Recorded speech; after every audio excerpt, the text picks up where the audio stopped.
One,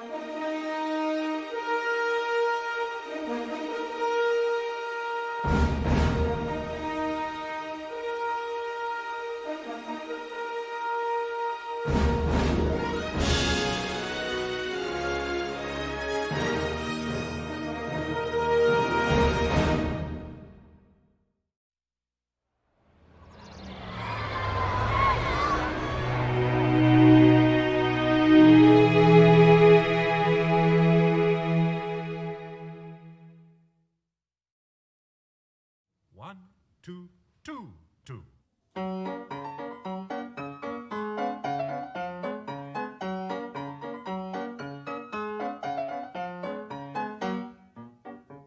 So pleasure so much regret if we have failed in etiquette. Towards a man of rank so high we shall know better by and by. But youth of course must have its fling, so pardon us, so pardon us. And don't it go once at the spring, be hard on us, if we're inclined to dance and sing tra-la-la-la-la-la. But youth of course must have its fling, so pardon us. And don't it go once at the spring, be hard on us. But youth of course must have its fling, so pardon us. Tra-la-la-la-la-la-la-la, tra-la-la-la-la-la-la, tra-la-la-la-la-la-la-la, tra-la-la-la-la-la-la-la, tra-la-la-la-la-la-la-la-la.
Sir Arthur, what are you I'm doing? going to the theatre, Louis. No, it is not possible. I have no choice. You must get back. Louis!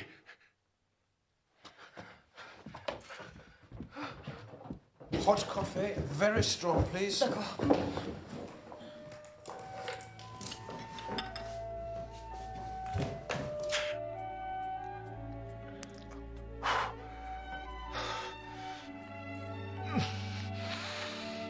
Louis, Don't move. snäll! Please. Clotilde, encore du café, vite. Sir Arthur, la tasse, s'il vous plaît. D'accord. Mon chant, Sir Arthur. Merci. Nicht zu schnell. Louis, ich muss das allein tun. I'll be fine. I'll go and fetch the cab.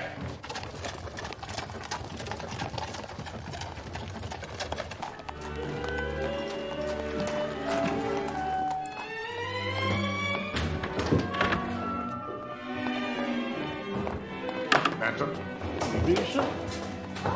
Good God, Arthur, this is entirely wise. No, it's entirely foolish, Frank. I certainly do, Helen. I've never missed one yet. Very well, I will take Here, take a drink. Thank you. Oh, that's been a very good. Gloves. Good, Louis. This is a surprise.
mission trip. 5 minutes, Mr. Grossmith.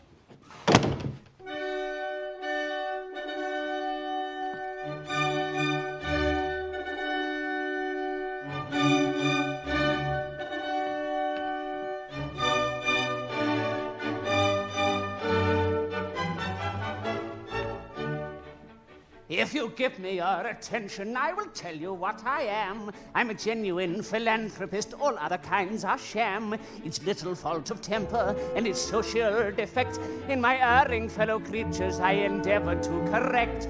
To all their little weaknesses I open people's eyes, and little plans to snub the self-sufficient I devise. I love my fellow creatures, I do all the good I can. Yet everybody says I'm such a disagreeable man, and I can't think why.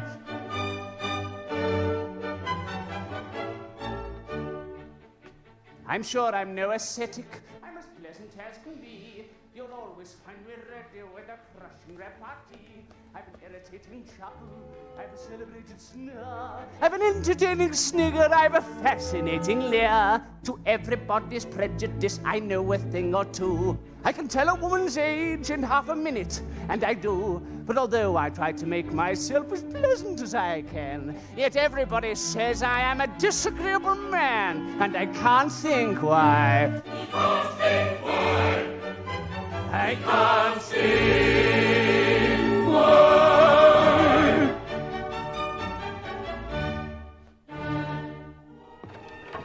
Monsieur.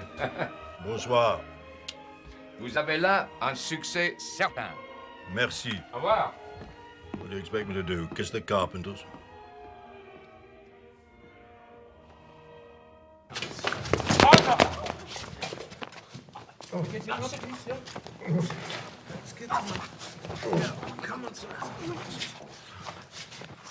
Arthur, pick some brandy. What happened? What happened? We'll be fine. It's Dr. Lynch now. Listen to this. Today's Times. Princess Ida will probably run for a year, keeping the Savoy treasury agreeably replete all the while. All London will flock to hear it. So will our provincial and American cousins and continental visitors. Copies of its words and music will be sold by tens of thousands. Everybody connected with its performance will have a good time for at least a 12 months to come. So mote it be. How splendid, Willie. Sugared words, Lucy. Listen. The opera is above the level of all other entertainments before the London public. Still, I cannot pronounce it to be in any way an improvement upon its predecessors. To me, words and music alike reveal symptoms of fatigue in their respective composer and author. Arthur Sullivan cannot write other than in pleasing manner, but more than one number in Princess Ida is lacking in the freshness and spontaneity of the Pirates of Penzance, Patience, Iolanthe, or The Sorcerer, his best operatic work. Oh, is it? Or HMS Pinafore, the most popular. W.S. Gilbert abundantly proves he is still the legitimate monarch of the realm of topsy-turvydom. Thank you very much. But his incongruities are more elaborately worked up than of yore, and therefore less funny. Moreover, the story is a dull one. Burn it, Hitchens! Sir. Really? Your kidneys are getting cold.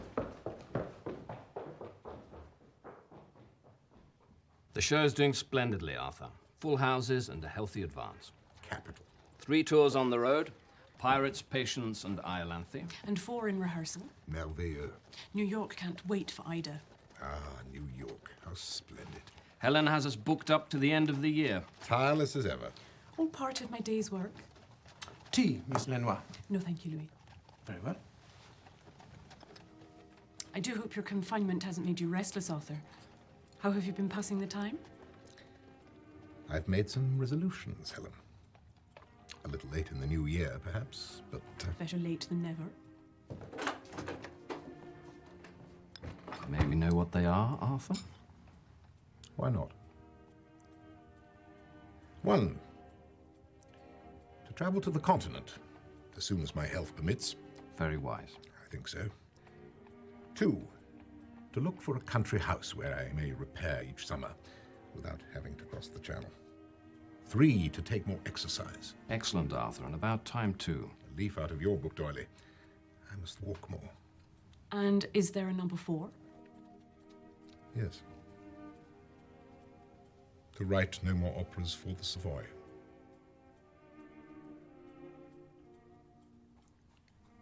And what is number 5? To fly to the moon with his bed socks on. No, I'm serious. I have to write a grand opera. People expect it of me. I must not disappoint them. I cannot waste any more time on these trivial soufflés. Do you know I haven't written a symphony for over 20 years? Not an unprofitable 20 years, if I may say so. Arthur, if you would only learn to organize your time more efficiently, you could do everything you wished. My time is finite, Helen. I must fill it with that which is important to me. Is not the Savoy Theatre important to you? This work with Gilbert is quite simply killing me. Working with Gilbert would kill anybody. Is your contract with Doily and Mr. Gilbert not important to you? But our present concern is your health. You must go to the south of France and recover. We can discuss this on your return. I shall recover, Doily. And I shall return. But there will be nothing to discuss. Did you dine at the Beefsteak Club? Yes. Somewhat unsatisfactory. Oh. Well, you missed Mrs. Judd's rabbit curry.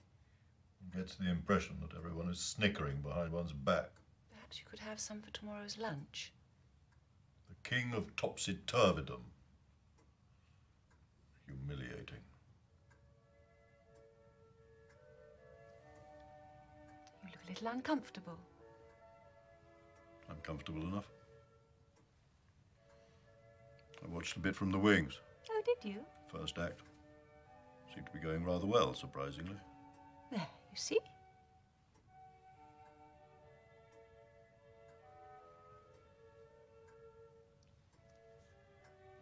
Would you like me to read to you? No, thank you. I'll leave you. You must be tired. No, I'm not in the slightest. What's wrong with me to unburden myself on you? Don't be silly. That's why I'm here.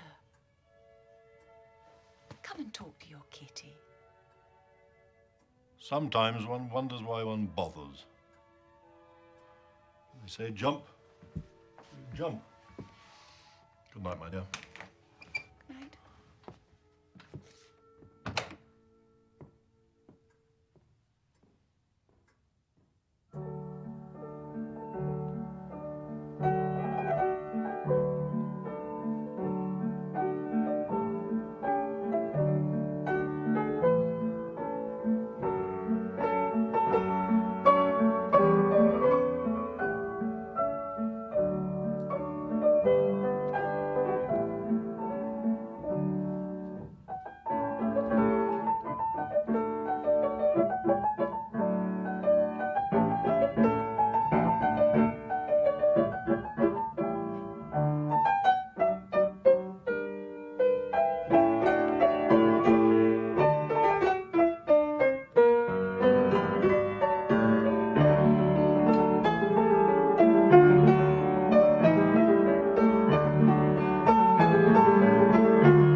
Lady Colin is endeavouring to persuade us to take up smoking.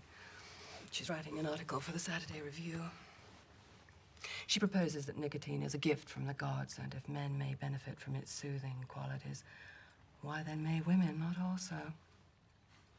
My poor daughter now believes that smoking is an extension of the communion between a woman and her husband. Will she be smoking a cigarette on her wedding day? Heaven forfend. Lady Colin is irresistible. She cannot conceive why the Irish are starving when there's lots of good fish in the sea. She most probably has a point. Oh, there's good news from Dublin. Hmm? The Churchills are to return to London. Forgiven but not forgotten. I do hope so.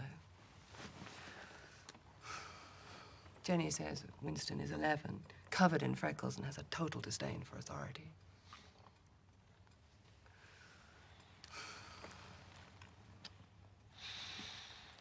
I shall miss this fragrance. Sicilian lemons. Have you chosen your Beethoven for the Philharmonic Society? As a matter of fact, I have. Yes. Number 2? The 7th. Ah. More dramatic. And that is to be your work whilst you're away? That, and only that. Will there be room for Mr. Gilbert in your baggage? Certainly not. He's far too large. Food for thought. Ce n'est pas à moi de dire. Indeed not. Which train will you catch? The tidal train. Up at 7.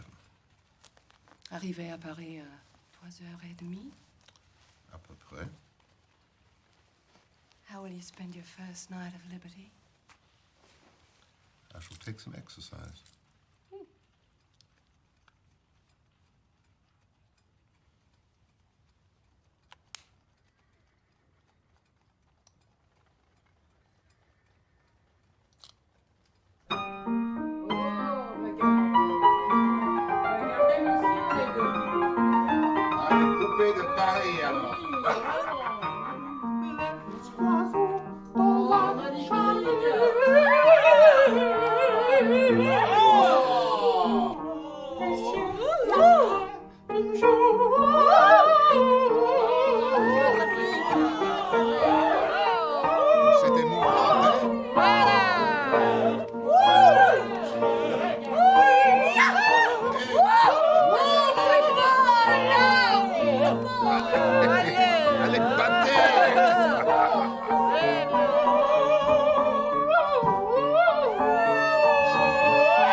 Plus de cuisses. Oui, voilà, voilà.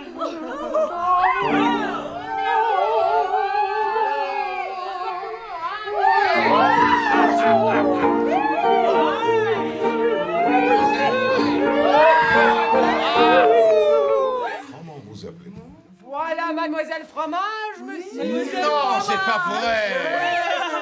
Mademoiselle Fromage. Quelle sorte de fromage? Peut-être un fromage suisse, hein? Ah oui! Avec des petits trous? Si je peux, merci. Voilà, mademoiselle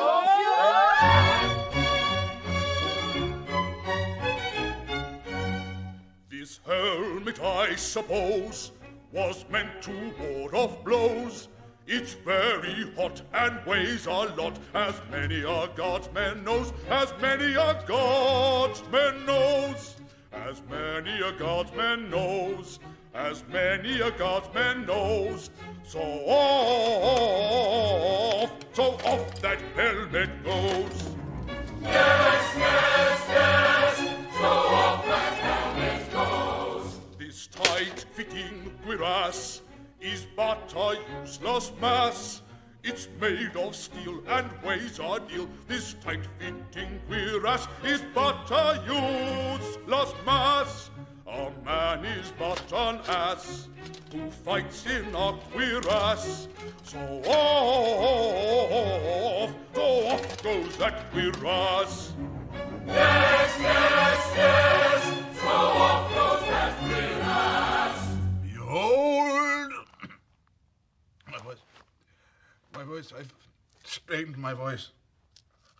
I've been trying too hard. The smaller the house, the greater the effort. I'm very cross with myself. I should know better. One's knocking one's pipes out in a vain attempt to elicit a response from 3 colonial bishops, 2 elderly ladies, and an intoxicated costermonger. They're all roasting in their own lard like the Christmas goose. Yes, and the costermonger left at the interval. Did he? Ha! A man of infinite taste, clearly. You take a wee gargle of my salt water, Dickie. Oh, no, thank you, dear chap. It put me in mind of my boyhood. Don't forgive me. Not at all. I fear that dear Mr. Gilbert has run out of ideas. No. He doesn't know what to do with me. Ponder this. He thrusts me into a gamut of tight-fitting pots, pans, and pails and poaches me like a fucking haddock. Forgive my Anglo-Saxon, mister, but do have a biscuit. Well, thank you, sir. I'll take one home with me for my supper.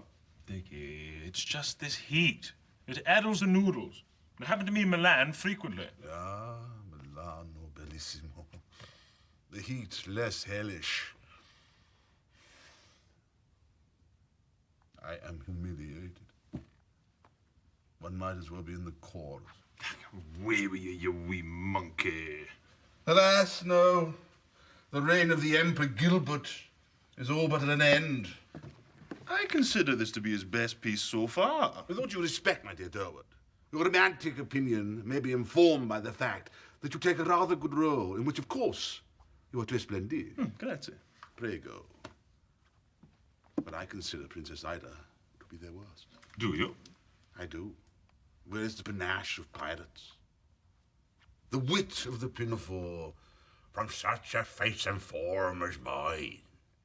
The noblest sentiments sound like the black utterances of a depraved imagination. It was very good, you know. Yes, Dickie. Do forgive me, dear boy. I don't wish to be the prophet of doom, but one cannot help but have the distinct feeling that the sword of Damocles hovers ominously over the Savoy Theatre.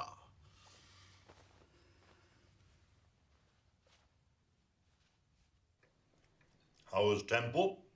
Oh, rather disgruntled, I fear. As though he wasn't quite enjoying himself. His heart wasn't in it. No. One can usually rely on Mr. Temple, can't one? And the ladies' chorus look as though they could all do with a hearty meal. This infernal heat. One still has to feed oneself, Willie, whatever the weather. And the audience were fanning themselves with their programmes and libretti. Most distracting when one is striving to concentrate on the performance, to have in the corner of one's eye this confounded flapping. It makes one want to stand up and shout. Trust you restrain yourself. Yes, of course I did, Willie. More tea, Mum? No, thank you, Pigeon. Coffee, sir? Yes. Pigeon. Sir? Did my father say anything else? Nothing I should care to repeat, sir. There were more people on the stage than in the audience. Did you count them? No, of course I didn't, Willie. And how do you know? I was speaking metaphorically. You were exaggerating. Anything else, sir? No, thank you. Oh, horror, horror, horror.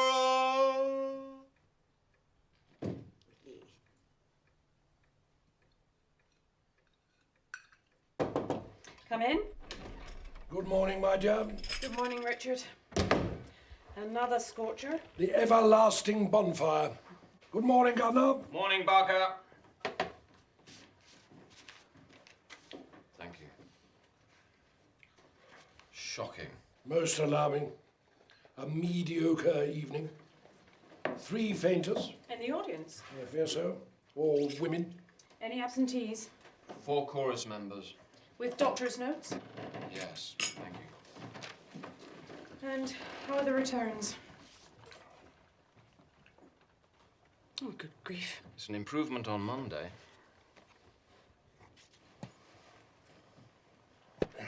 Seven dead horses in the Strand this morning. Well, one down by Trafalgar Square. I don't know how you can sit there in your hat and coat, Barker. I'm too hot to remove them, Mr. Cart. This is developing into something of a crisis. Indeed it is. A man has a wife and children to support. I fear we shall all have to pray for rain. Well, if it's any consolation, every theatre in town is afflicted. Even the Gaiety, graced as it is with Madame Bernhardt's execrable Lady Macbeth, 38%. Who told you that, Barker? Hollingshead. I played a game of cricket with him this morning before breakfast at Coram's Fields. In this heat? Yes, madam, but not in this attire. Oh, good. Mr. Hollingshead has told you a fib, Barker. Indeed? He's only playing to 29%. Mr. Hollingshead has no need to lie to me, Mr. Cart. Mr. Hollingshead has much need to lie to everybody, Mr. Barker. Especially you. Gentlemen.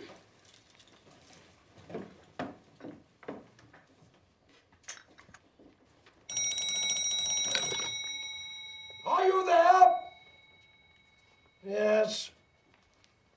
8505.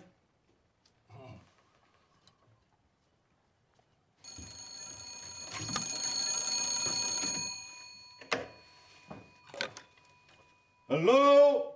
Is that you, Mr. Gilbert? Hello? Hello? Good morning, Barker.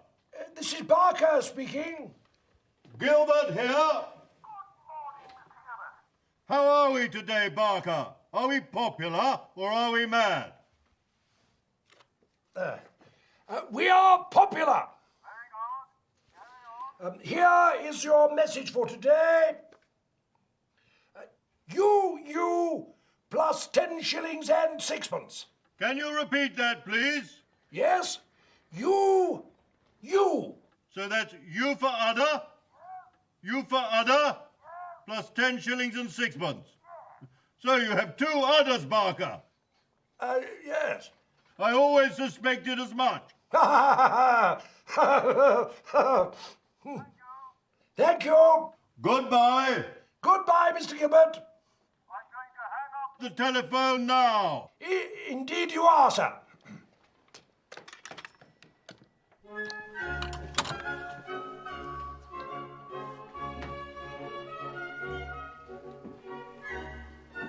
Well, I'm going out to seek a little Italian hokey-pokey, and I care not who knows it. Thank you, Barker.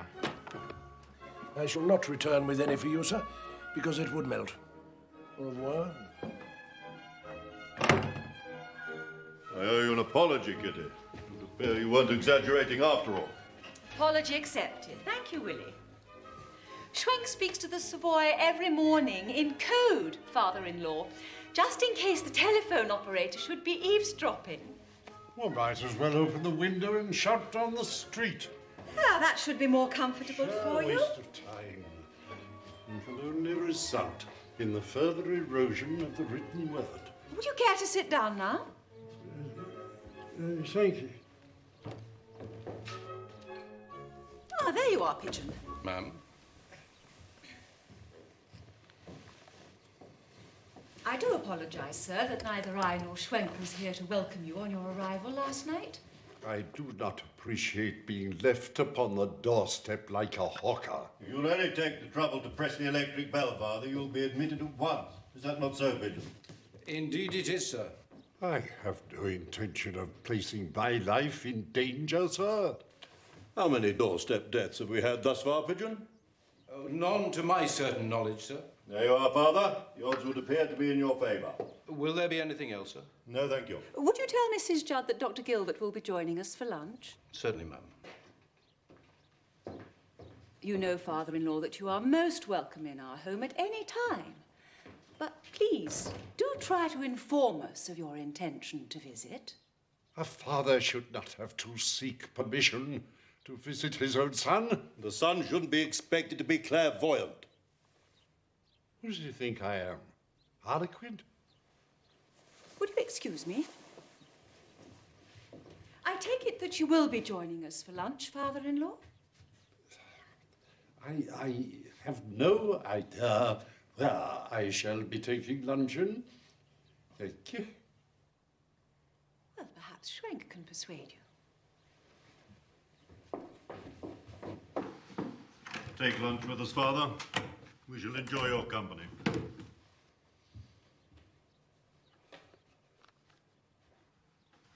Am I to understand, sir, that you have been in communication with your mother? No, Father. Not for some considerable time, I'm glad to say. You are a liar, sir. No, sir. I assure you, Papa, that the very last person with whom I wish to have any communication at all is your estranged wife, the vicious woman who bore me into this ridiculous world. How dare you, sir? Have you no respect? Don't misunderstand me, Father. Nobody respects her more than I do, and I can't stand the woman. She is a veritable gorgon. She is indeed. And she has chosen her own path. And in so doing, she has turned her back on yourself and myself. And for that small mercy, we should both of us be eternally grateful.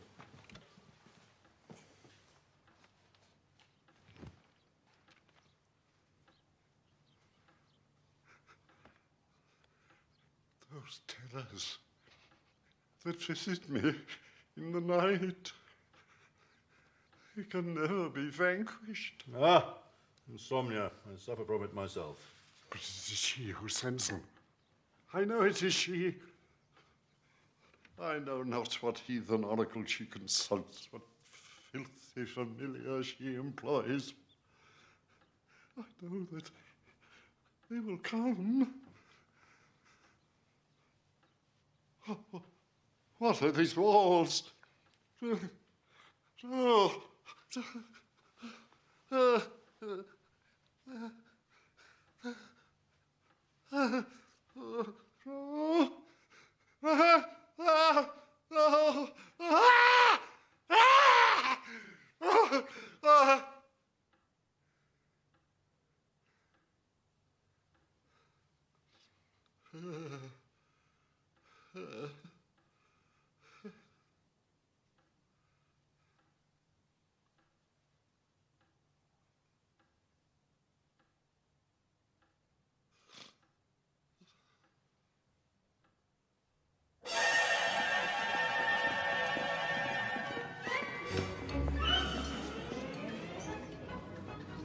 £5,000. The last 10 shares, worth every penny.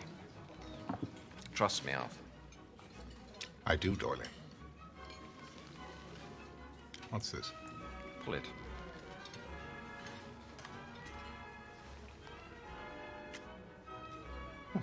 It's a reservoir pen. It contains its own ink. Good gracious me.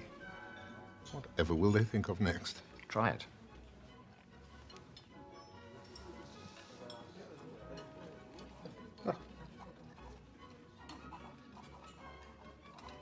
Now, how long is all this going to take? 2 years. I shall begin the foundations next month. Thank you. To the Savoy Hotel. The Savoy Hotel. With its 70 bathrooms. The builder was much bemused. What's the point of having a bathroom to every bedroom? Who's going to be staying there? Amphibians? I can't tell you how delightful it is to see you here in Paris. You're looking much better. A new man. Monte Carlo was most profitable. Florence was hideously hot. I sampled the chartreuse at Certosa. The monks were uncommonly charming. The train journey through the St. Gothard Pass is spectacular. You must go. And Lucerne, tranquility itself. I walked until I dropped. Did you receive my letter? Yes, I did. Good. And? It came to Brussels. I sent it to Brussels, Arthur. Yes, of course. Nous sommes prêts.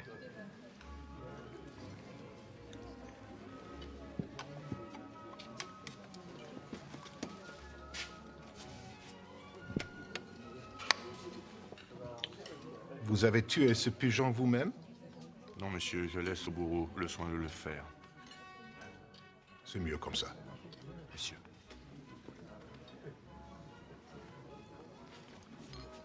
So, what is your position?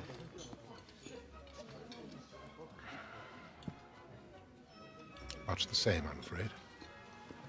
I fully realize, Doyley, that you have me under contract. But I cannot write any more operas for the Savoy. At least not of that particular character. I think you should tell Gilbert. I shall. The moment I return. Messieurs, je vous souhaite bon appétit. Merci. Merci.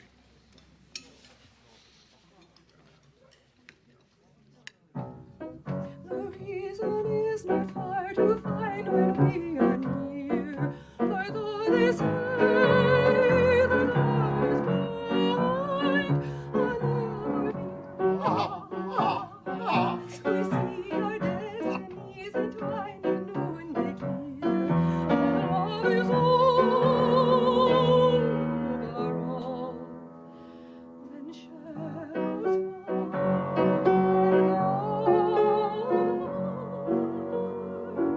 fall.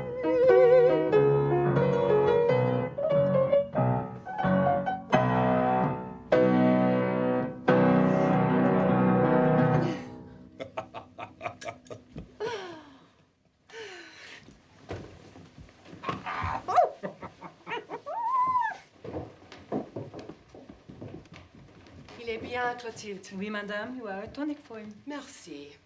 Cherish him. Of course, madame. Oh, Mrs. Ronalds, what an unexpected pleasure. Mr. Gilbert, how are you? How are you? Quite well, thank you. I'm so pleased. He's in excellent spirits. Is he? I look forward to hearing his tales. Good day. Good day to you. Au revoir, madame. Ça va, Clotilde? Ça va, monsieur? It is hot, no? Yes. Here, wait. Thank you. How was your crossing, Sullivan? Mercifully smooth, thank you. As smooth as doily cart. No, not quite, Gilbert. Lump sugar? Thank you, no. Oh, please, do. I found it in Lucerne. It's delicious. If you insist. Oh. Good. Is Lucy well? Oh, she's in fine fettle. She sends you her love and trusts you are in good health. Thank you. Please reciprocate. Oh, of course. What's this cart's been telling me? Oh, dear. You can't be serious. I'm afraid I am. So you've torn up our contract into tiny pieces and cast it to the four winds. Oh, don't be absurd. That would be the implication. I hardly think so. What else is one to deduce? Oh, Gilbert. There's so much that I have yet to do for music, for my queen, for my country. Even if God were to grant me 2 days for every one that I have left on this earth, I still should not be able to achieve everything. Come, Sullivan, you're a genius. I merely bask in your reflected glory. Oh, Gilbert, please. But I'm somewhat at a loss. What is the precise nature of your dilemma? How shall I put this?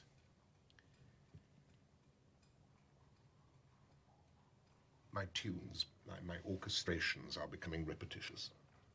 I've rung all the changes possible in the way of variety of rhythm. I have such respect for your words that I have continually kept down my music in order that they can be heard. It's no more than word setting. Sullivan, I have always subordinated my words to your music. No, I think not. You've often expatiated to me and to others on the thorough good feeling with which we've always worked together. Unquestionably. But I want a chance for my music to act in its own proper sphere. It does. It always has and it always will. It must be allowed to intensify the emotional element, not only of your words, but of the situation, which can be humorous, dramatic, what you will. Of course. Goes without saying, you teach me the ABC of my profession. Now, would you care for me to read this to you or not? Where's it set? In the Sicilian mountains. Plenty of scope there for gypsy music, one might suggest. Now, the local alchemist is killed in an explosion, and there, amongst his effects, a chorus of villagers discover a potion. Magic potion, no doubt. Indeed. I thought as much. Now, the effect of this magic potion is to transform the character who takes it into whatever he or she is pretending to be. Oh, Gilbert. You and your world of topsy-turvydom. In 1881, it was a magic coin. Before that, it was a magic lozenge. And in 1877, it was an elixir. In this instance, it is a magic potion. Act 1. Scene. A mountain inn on a picturesque Sicilian pass. A range of mountains with Etna in the distance.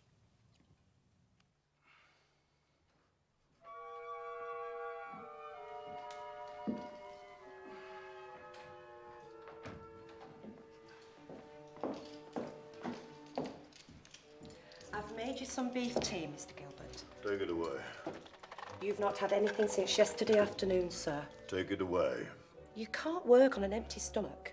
Can't work at all, Mrs. Judd, if I'm being constantly pestered by interfering women with hot beef tea, cold compresses, mustard poultices, and excessive attacks of philanthropic zeal. How's my wounded soldier? He's not doing as he's told, madam. Oh, isn't he now?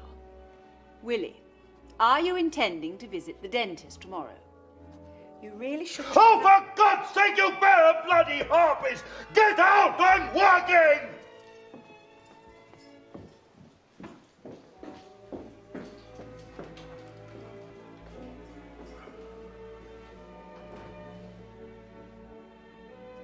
Willie. Madam, I had rather spend an afternoon in a Turkish bath with my mother than visit the dratted dentist. Very well. Good night.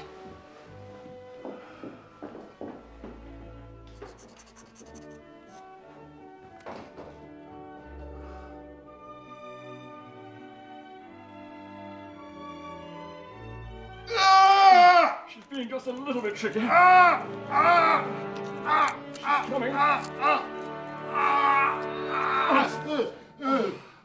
Well done, Mr. Gilbert. Rinse. She's a beauty. Open wide. Bite really hard. I must say, my wife and I did find Princess Ida rather too long, don't you know? Try not to speak, old chap.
I do hope you've enjoyed your evening, but before we say farewell, may I suggest an impromptu?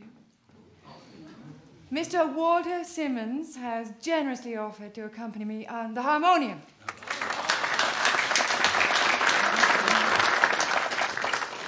Now, we have another very young hopeful with us this evening who has kindly agreed to accompany us with a new composition of his own. The Lost Chord.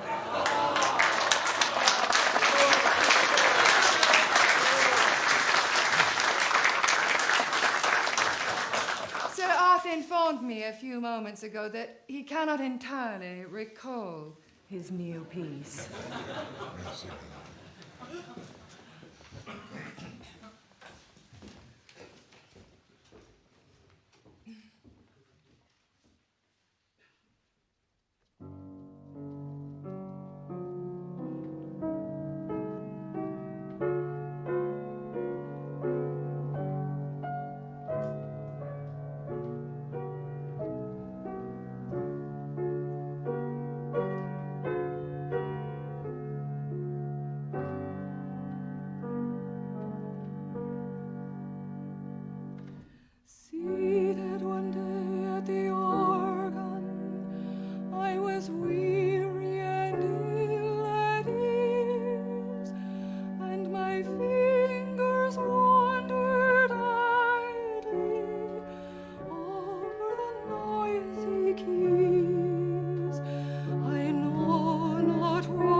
It's ridiculous. It is. Sent him the thing on Monday of last week. He could have read it on the same day, or at the very least on the Tuesday. Now 10 days have passed, and I haven't heard a word. This concerns me greatly. Concerns me greatly. You're going to have to go and see him, you know. Oh, bug it if I do any such thing. I present the man with my idea. He rejects it. I respond in detail to his misgivings, but answer came there none. Now, either he hasn't read it, or he has read it and he doesn't like it. And if he doesn't like it, he should say so. And at least we shall know where we stand. Go and see him. No, Cart, you go and see him. I have no more shots in my locker. Sullivan and Gilbert, who are they? At least we're finally going to revive the sorcerer. Only as a stopgap. It'll give us breathing space. It won't run more than 3 months. Your unbounded optimism is inspiring, Cart. I have the greatest confidence in the sorcerer, Gilbert, but I'm not in the business of revivals. You are now, since you've decided to withdraw the ailing Princess Ida in spite of the cooler weather.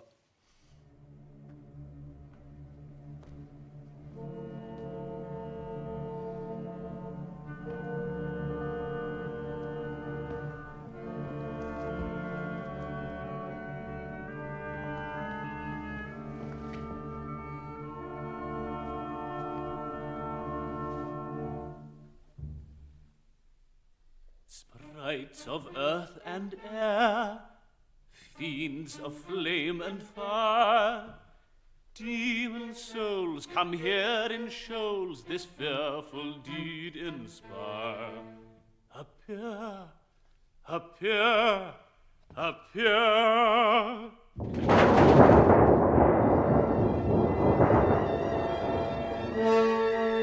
Good master, we are here.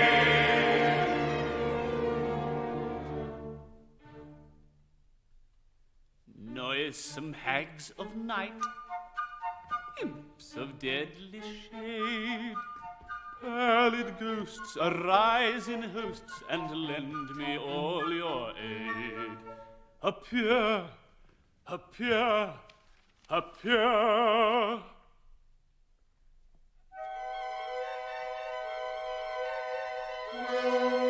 Good master, we are here. Hark, hark, they assemble, these fiends of the night. Oh, Alexis, I tremble, seek safety in flight. Let us fly to a far-off land where peace and plenty dwell, where the sigh of the silver strand is echoed in every shell. To the joys that land will give, on the wings of love we'll fly, in innocence there to live, in innocence there to die, in innocence there to live, there to die, to live and die. Too late, too late, too late, too late. It may not be, it may not be. That happy fate is not for thee. That happy fate is not for thee.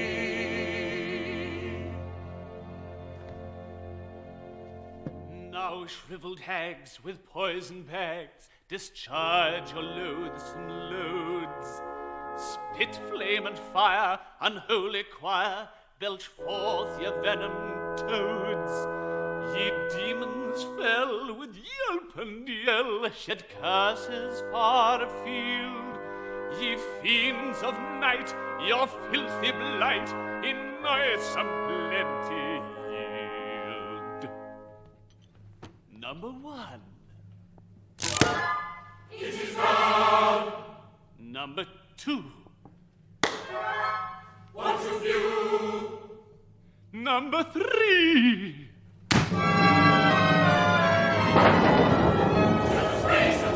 Our work is done.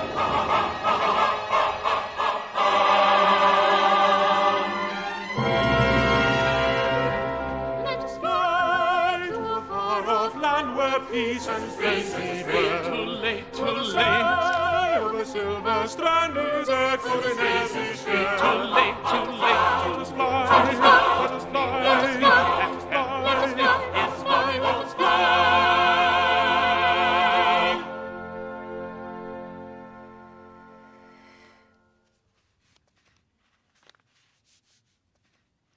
many today, Jessie? Only 9. Alas! Oh, alas. I have received none today. I'm utterly neglected. Have these, you poor soul. I don't want your scraps, Jessie Bond. Too vigorous, Emily. Apply the bandage. Beg your pardon, Miss Bond. Shall I ever find anybody again? Oh, don't be so gloomy, Leonora. Sadly, I seem to appeal only to elderly gentlemen. Where are my young bucks and blades? Quel dommage! I've told you what you must do. The last thing a girl wants after an evening's performance is to have to go and sing all night for London society. Idle ladies and their odious husbands. One has to sing for one's supper. It's damned exhausting. I detest it. Anyway, they're not all married. And some of them are rather cute and courteous. You have them dangling on a leash, Jessie. One must keep oneself amused, don't you know? It's so terribly trying. I meet a gentleman. He invites me to supper. I mention my little secret. And then he's off, quick, smart. C'est impossible. Well, you shouldn't reveal your little secret until he's fallen hopelessly in love with you and has asked you to marry him. Oh, Jessie, for goodness sake. By the by, Miss Shaw, you do realize, do you not, that I have a little boy? I couldn't possibly pretend that Stanton doesn't exist. No. No, he's my precious little bundle. How's his toothache? Earache. He suffers terribly, poor mite. Do you like me to lace you up now, Miss Bond? Of course, Emily. Well, surely your Mr. Barnes would be willing. Mr. Baker, Jessie, please. I do not intend to become a widow again before I'm 50. No, neither do I. No doubt, yet spite of all your pains, the interesting fact remains. He was a little boy.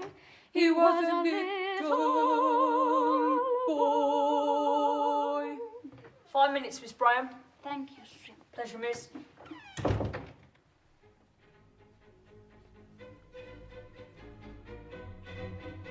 But soft, they waken one by one. The spell has worked, the deed is done.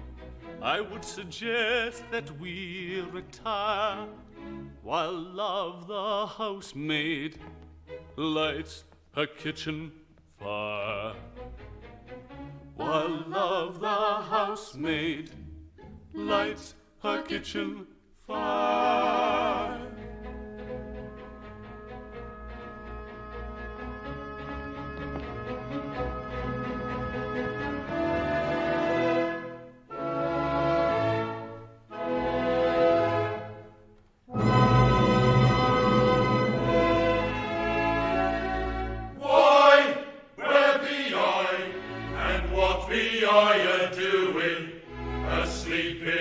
Just when the dew do rise. Why, that's the very way you're else to ruin, and don't seem quite respectable likewise. Hey, that's you. Only think of that now. What may you be at now? Tell me, do.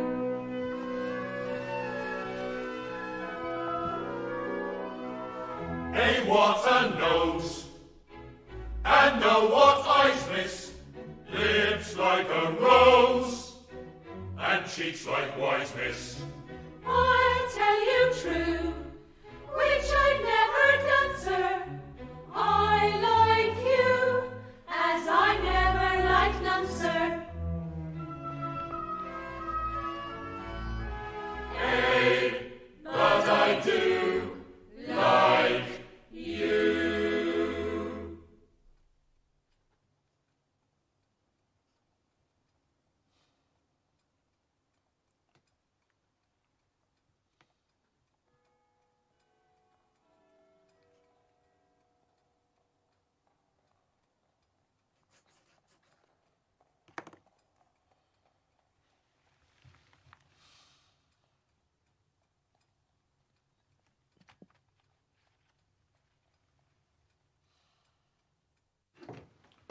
Good morning, Card. Good morning, Gilbert. Cigar? Thank you very much. Gilbert? Sullivan, may I? Certainly. Good morning, Dolly. Hello, Arthur. Good morning, Miss Lenoir.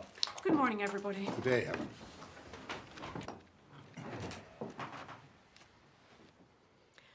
Now, gentlemen, we all know why we're here. We seem to have come to something of a standstill. Indeed we have. Which, Arthur, is because... Oh. Because, Helen, I am unable to set the piece that Gilbert persists in presenting. The piece I persist in presenting, Sullivan, is substantially altered each time. Otherwise, there'd be little point in my presenting it to you. With great respect, old chap, it is not substantially altered at all. You seem merely to have grafted onto the first act the tantalizing suggestion that we are to be in the realms of human emotion and probability, only to disappoint us by reverting to your familiar world of topsy-turvydom. That which I have grafted on to Act 1, Sullivan, has been specifically at your request. And if you take exception to topsy-turvydom, you take exception to a great deal of my work of the past 25 years. Not to mention much of what you and I have written together since 1871. Oh, that is patent balderdash. Is it? Gentlemen, if we might keep things cordial, we may make some progress. Arthur, can you really not see your way to setting this new piece? Alas, Helen, I cannot. Cannot or will not? I am truly unable to set any piece that is so profoundly uncongenial to me. Uncongenial though it may be to you, I must remind you that we here are conducting a business. And may I remind you, Helen, that I am not a machine. I would not suggest for one moment that you were. You all seem to be treating me as a barrel organ. You have but to turn my handle and, hey presto, out pops a tune. That's not strictly Oh, come now, that's unfair. You are both contractually obliged to supply a new work on request. The very act of signing a joint contract dictates that we must be businesslike. Yes, Mr. Gilbert. And I was wondering whether you might not be able to solve our wee difficulty. How, pray? By simply writing another libretto. It's out of the question. I have spent many long months working at this play, which I have every confidence will be the best we have yet produced at the Savoy. And to abandon it would be not only criminal, but wasteful. I see. Now, had Sullivan lodged his complaint at an earlier date, that might have been a different matter. I made my complaint the moment you presented me with the libretto. The point being that I was unable to present you with the libretto until you returned from your grand tour of Europe. But that is neither here nor there. No, Sullivan, indeed. I was here and you were there. Ha! What I don't understand, Arthur, is why you cannot set this piece. You're our greatest composer. Surely you can do anything. How very kind you are, Helen. But I say again to you all, I am at the end of my tether. I have been repeating myself in this class of work for too long, and I will not continue so to do. Neither of us runs any risk of repeating himself, Sullivan. This is an entirely new story, quite unlike any other. But, Gilbert, it bears a marked similarity to The Sorcerer. People are already saying we're repeating ourselves. In what way is it similar to The Sorcerer? Obviously, both involve characters who are transformed by the taking of a magic potion. A device which I continue to find utterly contrived. Every theatrical performance is a contrivance by its very nature. Yes, but this piece consists entirely of an artificial and implausible situation. If you wish to write a grand opera about a prostitute dying of consumption in a garret, I suggest you contact Mr. Ibsen in Oslo. I'm sure he will be able to furnish you with something suitably dull. Gilbert, please. I do beg your pardon, Miss Lenoir. Granted. The opportunity to treat a situation of tender, human, and dramatic interest is one I long for more than anything else in the world. If that is your sincere desire, I would be willing, with Cart's permission, to withdraw my services for one term, to allow you to write a grand opera with a collaborator with whom you have a closer affinity than myself. No, Gilbert. I'm in earnest, Sullivan. No doubt that is something we shall be pursuing in the future. Indeed. Well, that is your prerogative, Cart. However, we are concerned with the present. Arthur, will you or will you not set Mr. Gilbert's new and original work? Ma belle Hélène, ce n'est pas possible. Truly? I'm afraid so. That being the case, Mr. Gilbert, would I be right in supposing that you remain unable to accommodate us? Indeed, Miss Lenoir. I have had what I deem to be a good idea, and such ideas are not 3 a penny. What a pity. This will be a very sad day for many thousands of people. Well, gentlemen, I don't know about you, but speaking for myself, I could murder a pork chop.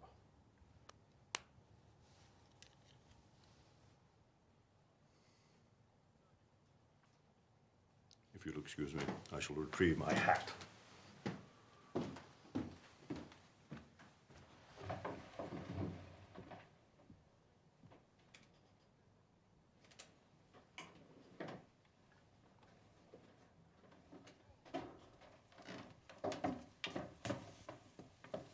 Gilbert, Sullivan. Good day to you both. No doubt we shall be in communication in the near future. Good day, Mr. Gilbert. Good day.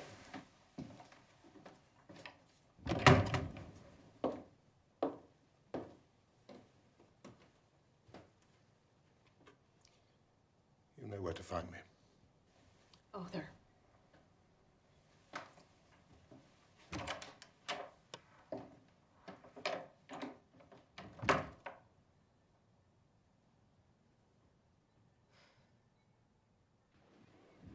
Where have you been? Shopping. Surprising. I was in Knightsbridge. And guess what I saw? An elephant gilding 2 lilies. No. Haven't the least idea. 3 tiny Japanese ladies. How do you know they were Japanese? Because they were wearing their funny dressing gowns. Have they just got up? No, there's a Japanese exhibition at Humphreys Hall. Oh, yes. Japanese village of some sort or other. Yes, yes, sounds rather intriguing. Might we visit? No. But Willie, the whole of London will be going. Precisely. Don't be so stubborn. I have other things on my mind. You know that. Yes, I do know that, Willie, and I understand, but a little distraction will do you good. Kitty, I don't want to be distracted. Yes, you do. Oh, do I? You know my mind better than I do you? I know you better than you think I do, Willie. Lucy, if you wish to visit Humphreys Hall, by all means do so. But I shall not accompany you for all the tea in China.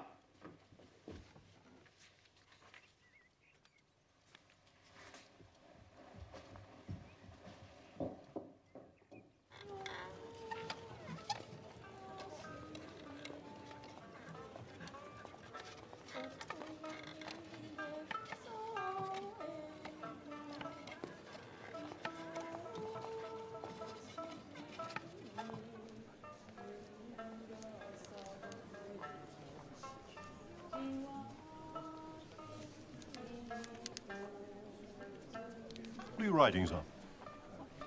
申し訳ありません。言葉がわからなくて。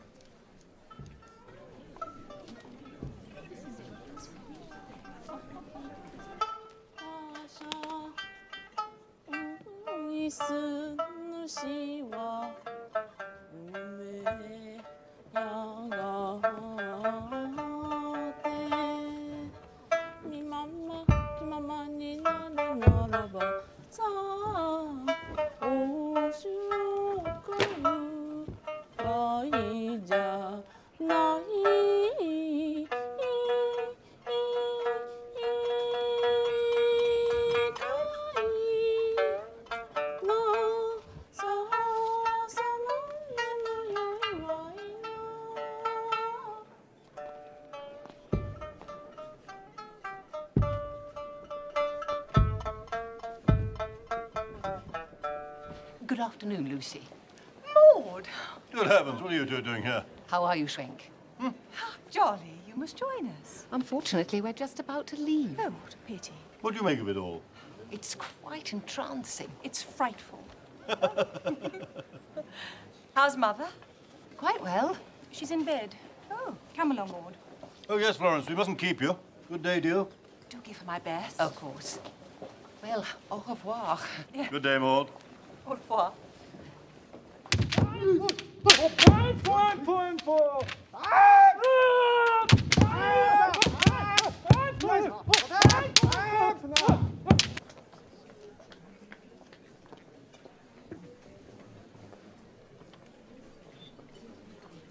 My goodness. It's perfectly green. Spinach water. Oh, Witty. Thank you very much. She could spend breeze. I beg your pardon? Shakespeare, please. Oh, she speaks English. What did she say? She said, sixpence, please. Shakespeare, please. Ah, sixpence. Thank you very much. Arigatou gozaimasu. Sixpence, please. モロノオコモロノオコモロノオコその手は何だその手は何だその手はこの手はその手は何だこの手をついてわびつかまつるああわびさっしゃるかさようかさようか貴様泣いておるのかかわいそうにのよしよししからば今日のお役目七五三五五三何もかもそれは私におみじゃない若狭殿にへえ東恵比寿の知ったことかものの待てまだなんぞ用があるかその用は何その用はうわ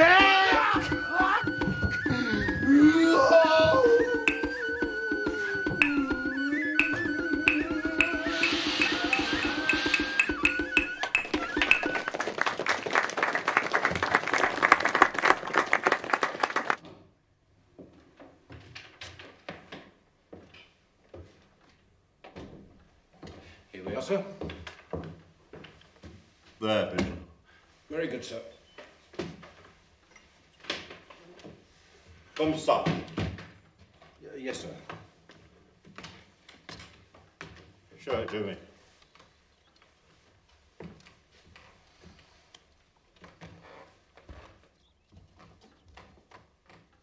You're right. Bit more. Good. Down a bit. Down a bit. There. Good. Mark it there. Yes. Sir. Give it to me. Thank you, sir. It's a fine-looking instrument, sir. Now, would that be Spanish or Italian? Neither, Pigeon. Of course, sir.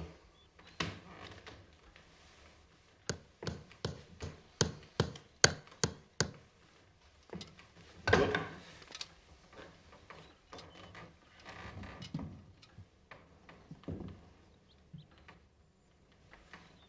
Excellent. Thank you. Thank you, sir.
Do we suppose that Lucy is with child?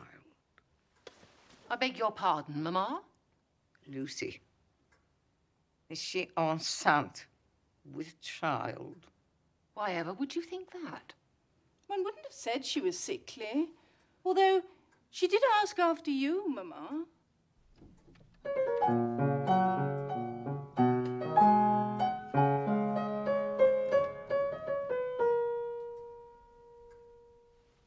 What did he say? Who? Schwenk. He said nothing, Mamma. Nothing. Nothing. Absolutely nothing.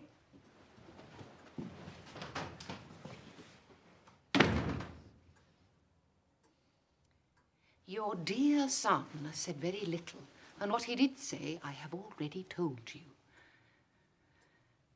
Now, do you care for this or not? It is merely a piece of wood. Very well. I shall keep it for my collection. Maud, Yes, Mamma? never bear a humorous baby. I shall endeavour not to, Mamma.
county jail by a set of curious chances, liberated then on bail, on my own recognizances, wafted by a favouring gale, as one sometimes is in trances, to a height that few can scale, save by long and weary dances, surely never had a male. Under such like circumstances, so adventurous a tale, which may rank with most romances, taken from the county jail by a set of curious chances, surely never had a male so adventurous a tale. The Mikado, or the town of Titipu, Act 1. Scene, courtyard of Koko's palace in Titipu. Japanese nobles discovered standing and sitting in attitudes suggested by native drawings. Chorus. If you want to know who we are gentlemen of Japan. On many a vase and jar, on many a screen and fan, we figure in lively paint. Our attitude's queer and quaint. You're wrong if you think it ain't. If you think we are worked by strings like a Japanese marionette, you don't understand these things. They're simply court etiquette. Perhaps you suppose this throng can't keep it up all day long. If that's your idea, you're wrong. Enter Nanki Poo in great excitement. He carries a native guitar on his back and a bundle of ballads in his hand. Recitative Nanki Poo. Gentlemen, I pray you tell me where a lovely maiden dwelleth named Yum Yum, the ward of Cocoa. In pity speak, oh speak, I pray. I hurried back at once in the hope of finding Yum Yum at liberty to listen to my protestations. Pish tush. It is true that Cocoa was condemned to death for flirting, but he was reprieved at the last moment and raised to the exalted rank of Lord High Executioner under the following remarkable circumstances. Song, Pish tush. Our great Mikado, virtuous man, when he to rule our land began, resolved to try a plan whereby young men might best be steadied. So he decreed, in words succinct, that all who flirted, leered, or winked, unless connubially linked, should forthwith be beheaded. And I expect you'll all agree that he was right to so decree, and I am right, and you are right, and all is right as right can be. This stern decree, you'll understand, caused great dismay throughout the land, for young and old, and shy and bold, were equally affected. The youth who winked a roving eye, or breathed a non-connubial sigh, was thereupon condemned to die. He usually objected. And you'll allow, as I expect, that he was right to so object, and I am right, and you are right, and everything is quite correct. And so we straight let out on bail a convict from the county jail, whose head was next, on some pretext, condemned to be mown off, and made him headsman, for we said, who's next to be decapitated cannot cut off another's head until he's cut his own off. And we are right, I think you'll say, to argue in this kind of way, and I am right, and you are right, and all is right to loo relay. Chorus, end of song. Highly amusing, Willie. Fatuous. Oh. Surely Arthur likes it. He hasn't said otherwise. It certainly is rich in human emotion and probability. Hardly. Enter Pooh Bah.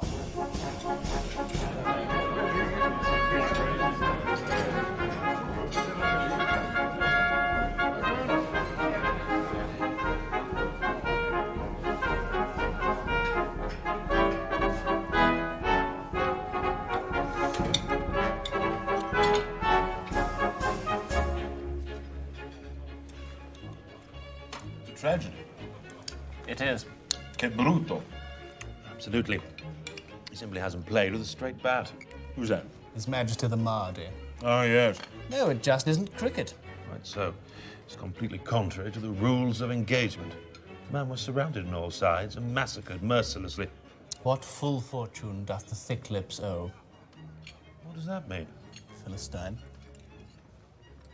It baffles me that you're baffled, Barrington.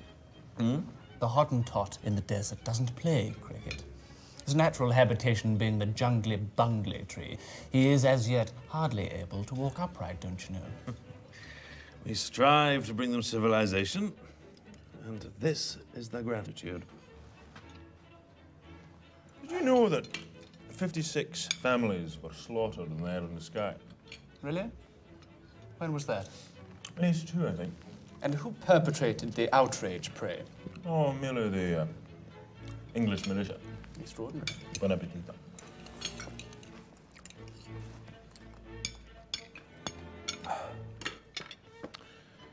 Shall we indulge in another dozen? I rather think we ought, don't you? I think we might. Would you care for a second fish, Lily? Oh. Or a veritable shoal, perhaps? I have it an ample sufficiency. Thank you very much, my wee man. I have an appointment with Cart this afternoon. At what hour? 5 o'clock. Curious. I shall be with him at 4:30. It's funny, I don't have a meeting with him at 4 o'clock. And it is my firm intention to prise open his purse. It will take a far stronger man than you, Mr. Barrington, to fulfill that Herculean labor. And what's your mission, Captain Grossmith?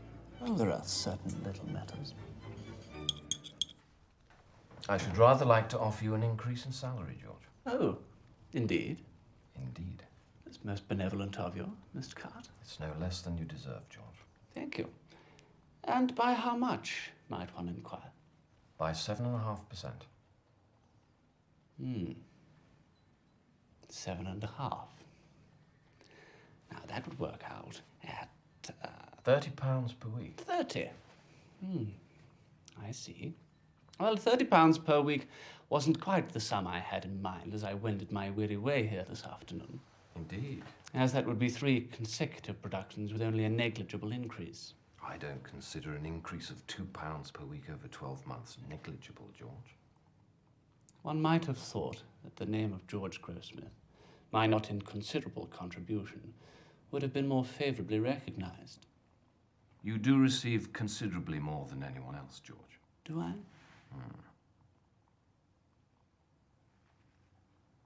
We should be terribly sorry to lose you. Gilbert has written you a particularly fine part in the new piece. Precisely, as one would expect. However, I should judge an increase of a paltry £2 per week to be wholly unacceptable, not to mention mildly insulting, if one may say so. And what figure had you in mind, Mr. Grossmith?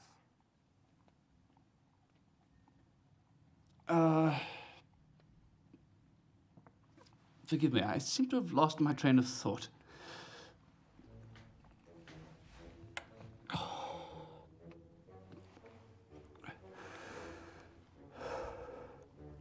Are you unwell, George? I fear I may have come over a bit queer. Most embarrassing. You must take a little brandy. Oh.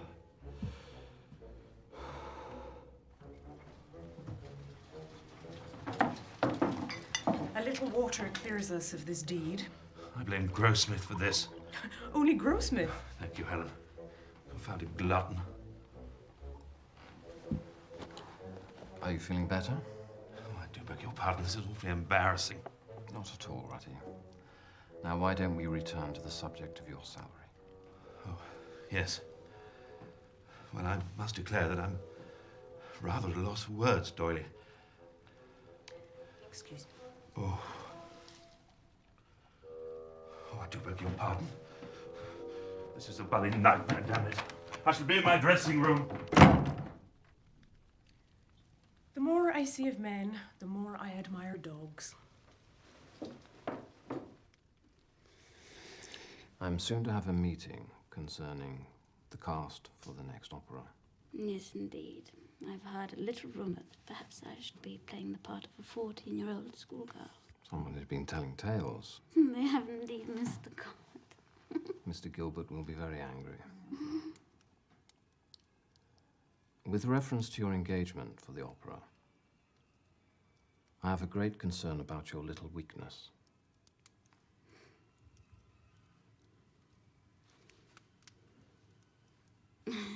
I'm a little shocked, Mr. Cart.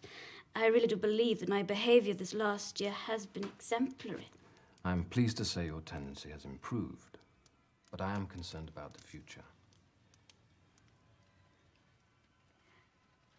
Yes, you're perhaps suggesting, Mr. Cart, that I shan't be performing in the next production. Yes, I'm afraid I am. But the outcome of that, Leonora, is in your own hands.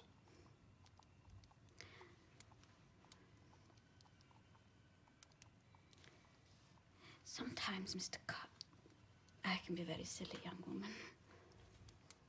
You have an extraordinary talent. It saddens me beyond measure to see someone throw it away. I assure you, Mr. Cart, that I shall be in tip-top form. I'm very pleased to hear that. I'm much relieved.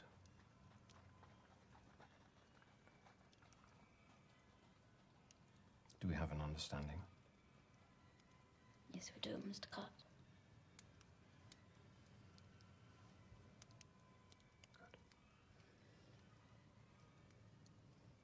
Charlie, Charlie, why would I follow thee? King of the Highland Hearts, bonny Prince Charlie. Chop, chop, Bart. How long do we have? 8 minutes, Mr. Temple. Oh, jolly good. Shocking news from Khartoum. Indeed. Unbearable.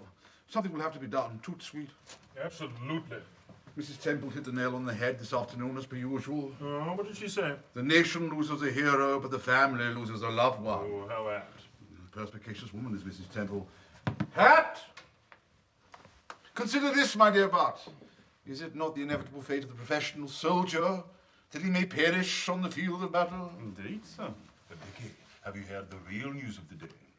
Yes, the Fenian bomb. Oh, dreadful. No, Grossmith and Barrington. What? They're off tonight. No. Yes. Both of them? Yes. Why? Oysters. We share luncheon together. Did you swallow? No, I chose the sole. Off the bone? Yes, it was rather succulent. Wise man. Oysters can kill, you know. Oh, unquestionably. I had an aunt choked on a scallop at Herne Bay. Really? Tragic. Oh, dear. Yes, they were away to see Carp. Oh, really? Will you be lobbying? No, I'll just wait for my summons. Quite right, dear boy. One should be rewarded on one's merits, not on one's ability to ingratiate oneself with the management, particularly when the management have difficulty in locating the relative whereabouts of the arse and the elbow. Serve them both right.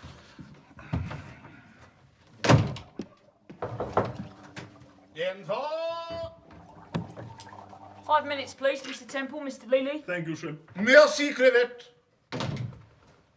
And so, although I'm ready to go, yet recollect what disrespect did I neglect to thus effect the aim direct. So I object. Good. And so, although Marty, I wish temper your volume, please. and greatly pine to brightly shine and now. take the line of a hero fine with grief gone time, I must decline.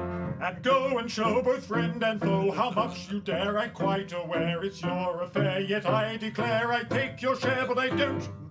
Beauville, that's very good, but I've gone to considerable pains to provide you with triplets. Triplets, Sir Arthur, yes. And on his salary. Marty, please. Consequently, if you would be so kind as to trip. Of course, sir. Thank you. 1, 2, 3, 4. And go and show both friend and foe how much you dare. I'm quite aware it's your affair, yet I declare I take your share, but I don't much care. Now you see, Beauville, very much better. Thank you, Sir Arthur. The new man's doing awfully well. Quite splendid. Thank you, gentlemen. Breathe, Bubble, breathe. It's a piano, Barrington, piano. I'll do my best. As many peas as you can muster, Rutland. Without landing us all in the soup. 1, 2, 3, 4. And go and show both friend and foe how much you dare. I'm quite aware it's your affair, yet I declare I take your share, but I don't. And go on. Care. So I I object. take your share, but I don't. So I I object. take your share, but I don't. So I I object. take your share, but I don't. So I object. I don't object to citizens on a silent in a... Gentlemen, un poco più vivo. Now, before the double bar line, it's 1, 2, 3, 4, and afterwards 1, 2, 3, 4. Clear? Very well. From here, please. 1, 2, 3, 4. Care, I don't much care, I don't much care to sit in solemn silence in a dull, dark dock, in a pestilential prison with a lifelong lock, awaiting the sensation of a short, sharp shock from a cheap and chippy chopper on a big black block. To sit in solemn silence in a dull, dark dock, in a pestilential prison with a lifelong lock, awaiting the sensation of a short, sharp shock from a cheap and chippy chopper on a big black block. A dull, dark dock, a lifelong lock, a short, sharp shock, a big black block. To sit in solemn silence in a pestilential prison and awaiting the sensation from a cheap and chippy chopper on a big black block. Bravo. Goodness. Excellent. Louis, wir brauchen etwas Kaffee. Your coffee is ready, Sir Arthur. Thank you. My word. Fiji? First rate. Russell, do go through. So, Jack.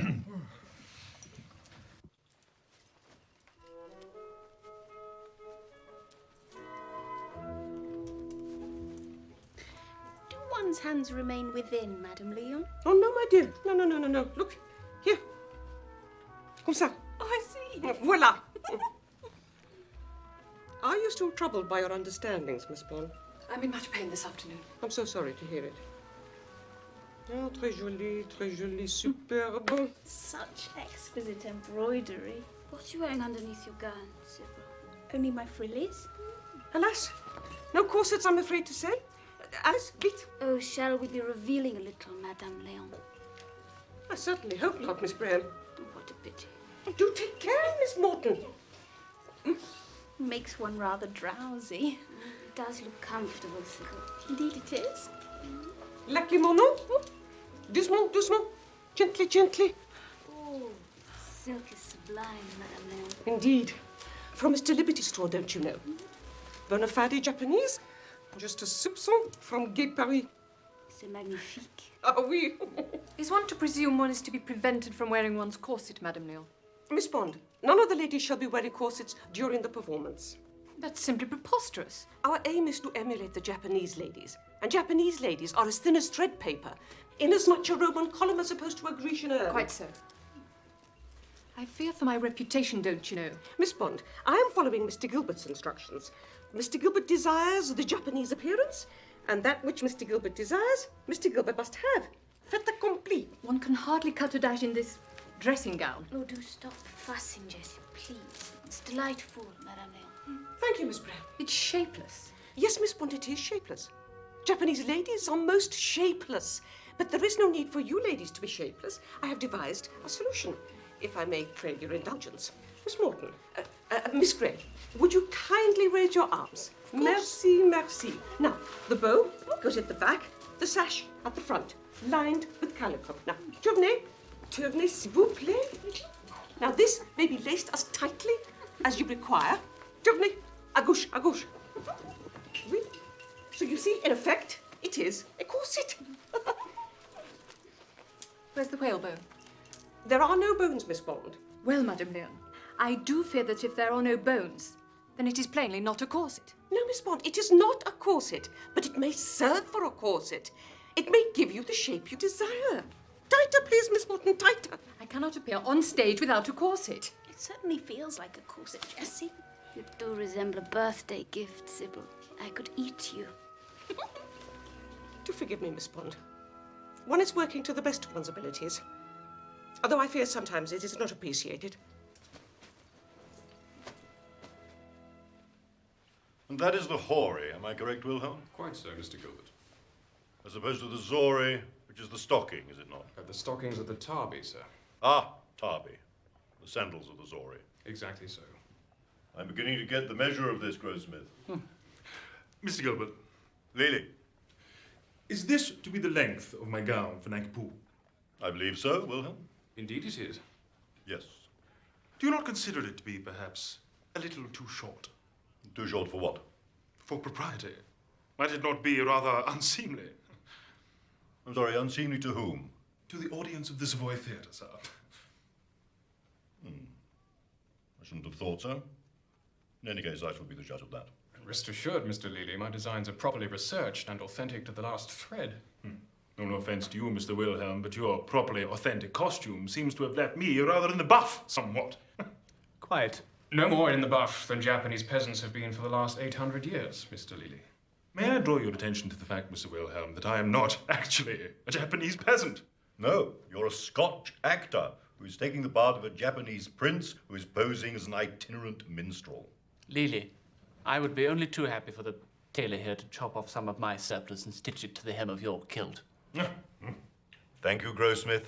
I am sure we shall reap the benefits of your remonstrations in the fullness of time. Yes, Gigi. Do you not agree with me that this garment is rather vulgar? I do, as it happens. Mr. Grossmith, kindly oblige me by removing your hat. Why, sir? Are you ready for me? Would that I were, sir. And I'll thank you not to refer to my designs as vulgar, Mr. Lely. Mr. Wilhelm, to my eyes, your designs are not only vulgar, but obscene. How dare you, sir? Strong words, Lily. What the deuce do you mean? Mr. Gilbert, I'm a respectably married man, and I love my wife dearly. Now, one of the few pleasures that she has enjoyed since the untimely demise of my beloved mother-in-law has been to watch me perform upon the stage. But I am not prepared to allow her to suffer the embarrassment of seeing me flaunted before the public like a half-dressed, performing dog. You have my sympathies, Lily. But unfortunately, your avocation as an actor compels you on occasion to endure the most ignominious indignities, as Grossmith will doubtless testify. Without question, sir. Mr. Lely, let me be clear.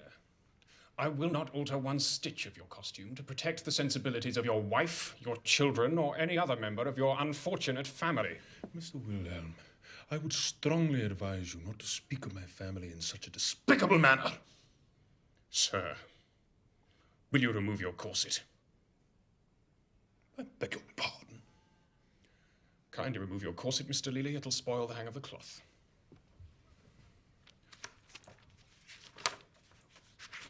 Mr. Gilbert, I never perform without my corset.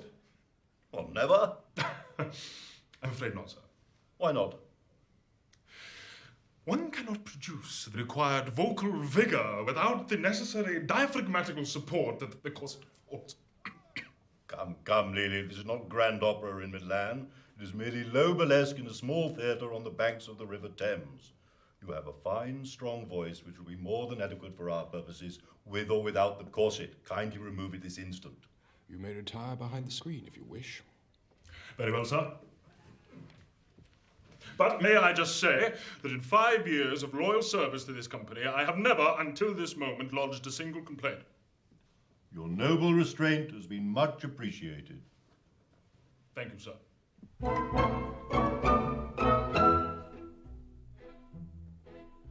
A wandering minstrel I, a thing of shred and patches, of ballad songs and snatches, and dreamy lullaby. My catalogue is long through every passion ranging, and to your humours changing, I tune my supple song. I tune my supple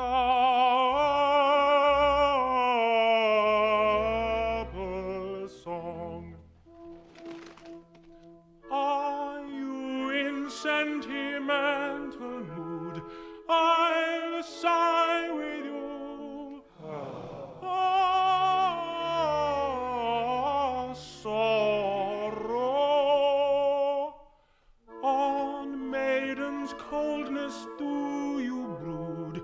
I'll do so too. Oh, sorrow, sorrow, I'll charm your willing ears with songs of lovers' fears, while sympathetic tears my cheeks bedew. Oh, sorrow, sorrow. Thank you, Seymour. Now, the sixpence, please. Could you kindly come along with me? Very much. Make haste, Johnny. Thank you very much. Ladies and gentlemen, I'd just like to introduce you all to Miss Sixpence, please, the young lady of whom some of you will have heard me speak with reverence and respect. Thank you. Very good. Kindly make yourselves comfortable. Please be seated. Thank you. Ah, sir, my apologies. I've been neglecting you. Would you like to come this way? No, it's all right, Seymour. Use your chair. Far more appropriate. Here you are, sir. Be seated here. Very good indeed. Pride of place, sir. Make yourself comfortable. Sit here. Yep. Now, Nova, will you kindly withdraw to the side of the stage immediately? Johnny. Thank you, Mr. Topin. Ladies, will you take up your fans, please? What I'd like to do, sir, is to observe the proceedings. Would you kindly give all your attention to the performance? Thank you. Barker, what are you doing? Do you propose to join in? My dancing days are long over, Mr. Gilbert. Over, Barker, but not forgotten. Ladies, opening attitude, s'il vous plaît.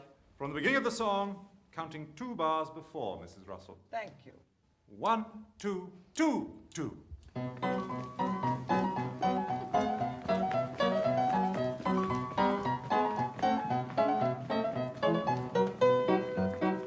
Three little maids from school are we, hard as a schoolgirl well can be, filled to the brim with girlish glee. 3 little maids from school, everything is a source of fun. Nobody safe, for we care for none. Life is a joke that's just begun.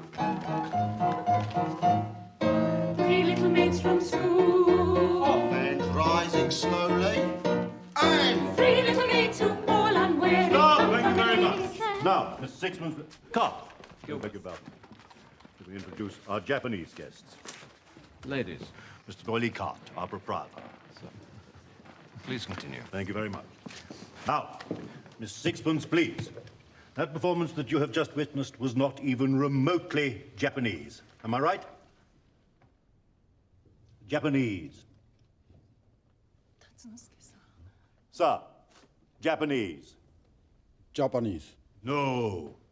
No. Thank you very much. Excuse me, Mr. Gilbert, sir, if I may. Japanese. Japanese. Yes. Yes. You see, he hasn't got the faintest idea what you're talking about. Well, that's blatantly obvious, Durban. Allora, parlate italiano? If he doesn't speak English, he's hardly likely to speak Italian, is he, Mrs. Russell? For goodness sake. Beg your pardon, Mr. Gilbert. Porca miseria, ma non posso lavoro così. Mrs. Russell. It's a waste of time. Now, if you three ladies will come with me, please. Please go to the back of the stage. Thank you. Yes, yes. Come upstage as quickly as you can. Come along. Come Thank along. Thank you. Thank you. Thank you very much indeed. 1, 2, 3. Very good. Thank you. Now, what I would like you to do, when the music commences, I would like you to advance downstage. Thank you very much. Cellier. 1, 2, 2, 2. Here we go. Come along. Come along. Here we get. Stop. Thank you, Mr. Cross. Will this take long? I'm to arrange a mazurka at 4 o'clock. It is apparent that I have not made myself clear. Now, when Mrs. Russell commences playing on the pianoforte, diddle-dum, diddle-dee, diddle-dee, diddle-dee, what I would like you to do is to advance downstage. Comme ça. Diddle-dum, diddle-doo, diddle-dee, diddle-dee. You understand? I think you do. Let's try once more. Cellier. 1, 2, 2, 2. Come along. That's it. Very good. Excellent. That is exactly it. Thank you very much indeed. Excellent. First rate. Thank you very much indeed. Good. Now, Dover. That is exactly what I want. I do beg your pardon, Mr. Gilbert, but I appear to have missed the point somewhat. That is the very effect I need. And what effect exactly is that? Did you not see what they did? Yes, they walked downstage. They appeared to me to be ambling along the Strand. Simply walking. They walked downstage in the Japanese manner. They walked downstage in the Japanese manner because they are Japanese. Exactly. And that is precisely why they are here. Our three little maids are not Japanese. However, they are very funny. No funnier, however, than they would be if they all sat down on pork pies. Young fellow lad, Mr. Gilbert, sir. I've arranged terpsichore, Chinese, Japanese, everybody wash your knees for pantomime, burlesque and a ballet for many a season, always to great acclaim. Durban, this is not low burlesque. This is an entirely original Japanese opera. Now, Miss Bond, Miss Bram and Miss Gray, kindly resume your opening positions. Please be seated once more. Thank you. Please be seated. Thank you. Come along. Come along, tortoise, quickly, quickly. What I would like you to do now is to perform it just as you have seen our guests perform it. Thank you very much. Mr. Gilbert, Yes, Jessie. would that be exactly as we have just seen demonstrated? Exactly. Without using Monsieur Dauban's steps, Mr. Gilbert. I want you to perform it precisely as you have seen our Japanese friends perform it. Thank you very much. Exactement, c'est pas difficile. In other words, very slowly and very boringly. 1, 2, 2, 2. Very good.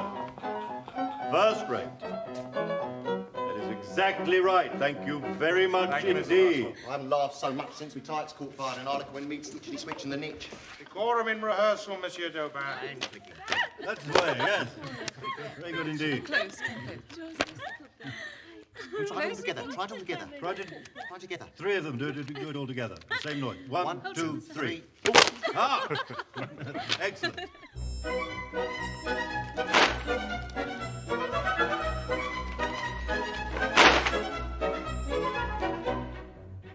Three little maids from school are we, pert as a schoolgirl well can be, filled to the brim with girlish glee. Three little maids from school, everything is a source of fun.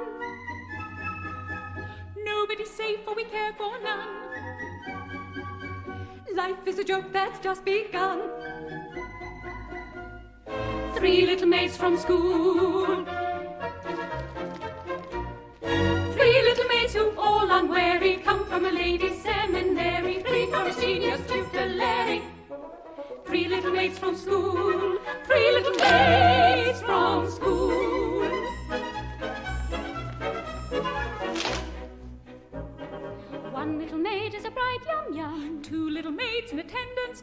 3 little maids is the total sum. 3 little maids from school. From 3 little maids take 1 away. 2 little maids remain and they won't have to wait very long, they say. 3 little maids from school. 3 little maids from school. 3 little maids who all unwary come from a ladies' seminary. 3 from a genius tutelary. 3 little maids from school. 3 little maids from school.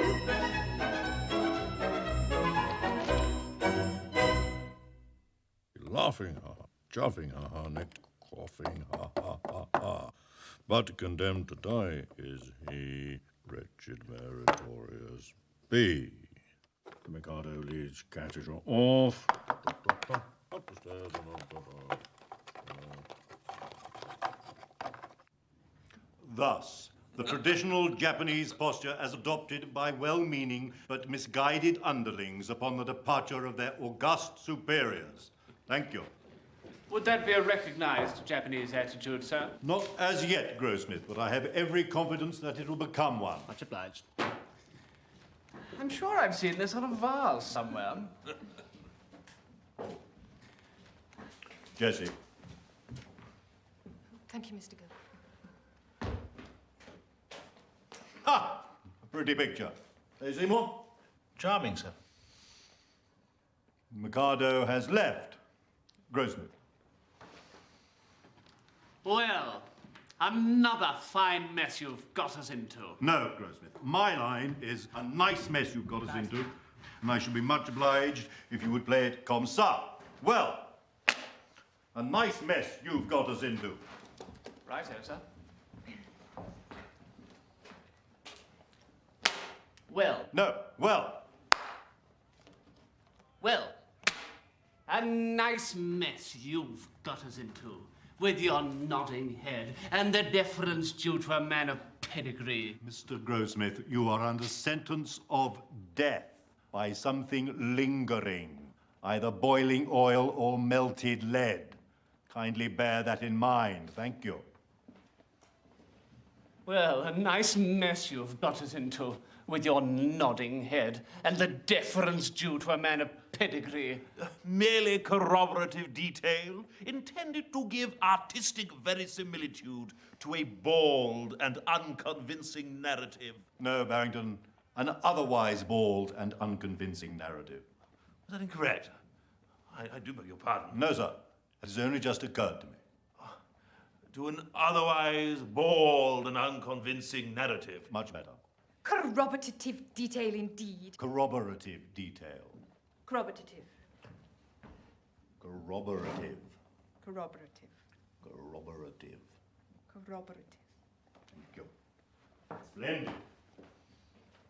Corroborative detail indeed. Corroborative fiddlestick. And you're just as bad as he is with your cock and bull stories. Cock and a bull. Cock and a bull about catching his eye. Line. And his whistling an air. And his whistling hair. Boiling oil, Grossmith. Melted lead. Beg pardon, sir. About catching his eye and his whistling an air. But that's so like you. You must stick your oar in. You must put in your oar. Over again. And you're just as bad as he is, with your cock and a bull stories about catching his eye and his whistling an air. But that's so like you. You must put your oar in. You must put in your oar. Over again. And you're just as bad as he is, with your cock and a bull stories about catching his eye and his whistling an air. But that's so like you. You must put in your oar. Yeah, but how about your big right arm? Yes, and your snickersnee. Well, never mind that now. There's only one thing to be done. Nanki Poo hasn't started yet. He must come to life again. At once. Up here, up here, up here. Yes, now, since Nanki Poo and Yum Yum have decided not to grace us with their presence, it would transpire, Mr. Seymour, that your moment of glory has finally arrived. On your feet, Slopkins!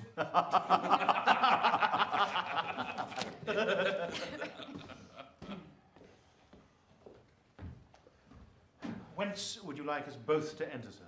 The honeymoon couple appear at the upstage right entrance, travelling in a westerly direction towards Knightsbridge.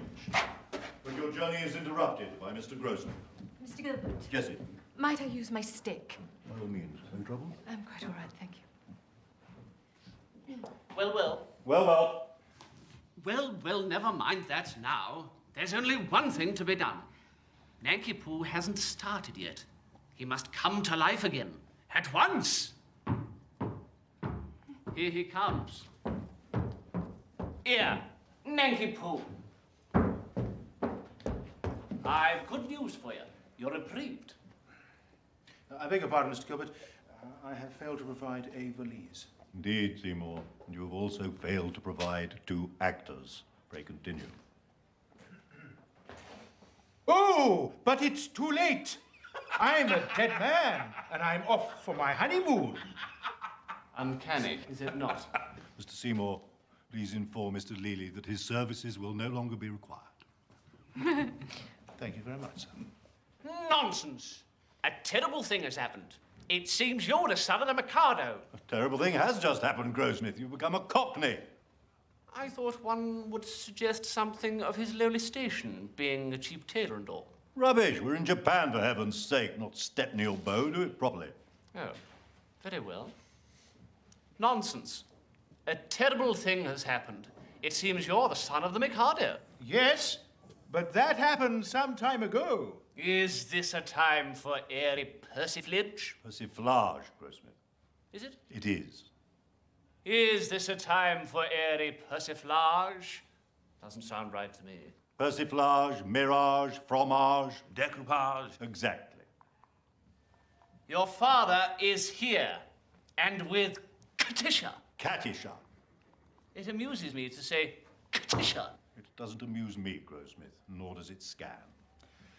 My father? And with Katisha? Yes, he wants you particularly. So does she. Oh, but he's married now. But bless my heart, what has that to do with it? Katisha claims me in marriage, but I can't marry her because I'm married already. Consequently, she will insist on my execution. And if I'm executed, my wife will have to be buried alive. You see our difficulty. Yes. I don't know Make what's us to be believe. done. Stop it. There's one chance for you. If you could persuade Katisha to marry you, she would have no further claim on me. And in that case, I could come to life without any fear of being put to death. I marry Katisha? I really think it's the only course. My good girl, have you seen her? She's something awful. Appalling. Something appalling.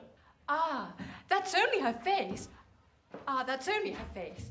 She has a left elbow which people come miles to see. I'm told her right heel is much admired by connoisseurs. Yes, could we do that line again, please, Barrington, and this time try it in English?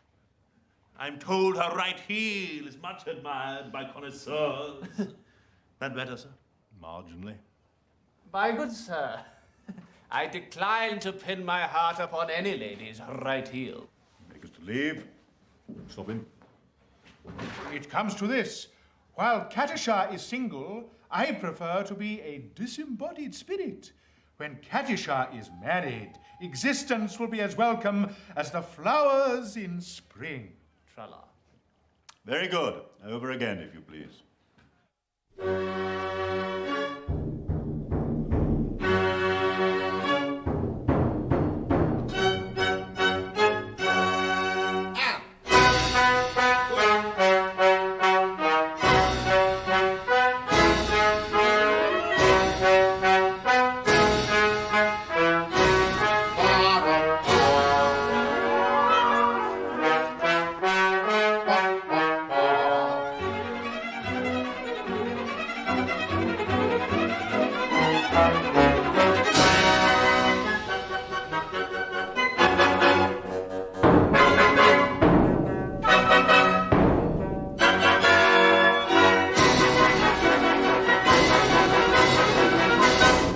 Thank you, gentlemen.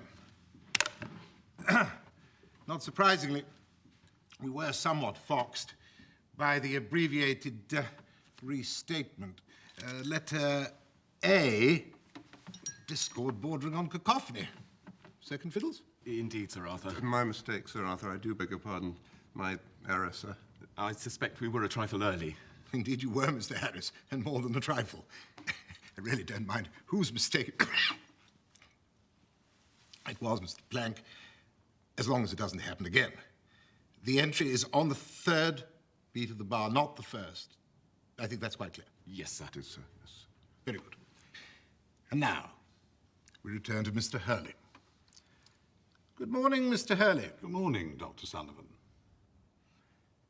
You was late, Mr. Hurley. My profuse apologies to you, sir. Thank you. I assumed it to be an error on the part of the copyist. The second beat of the previous bar appeared to me to be masquerading as the first beat of the next. Most alarming, but it was not. Oh, indeed not, for which I do apologize, Dr. Sullivan. Mr. Hurley, once again, saving your blushes, Maestro, Dr. Sullivan is dead. Long live Sir Arthur. Thank you, Mr. Cellier.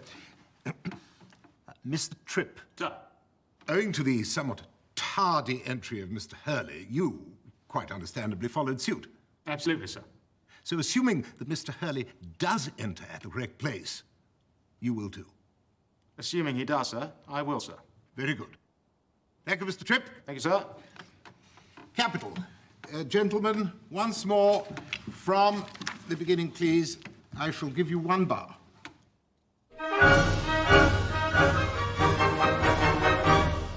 A more humane Mikado never did in Japan exist. To nobody's second, I'm certainly reckoned a true philanthropist.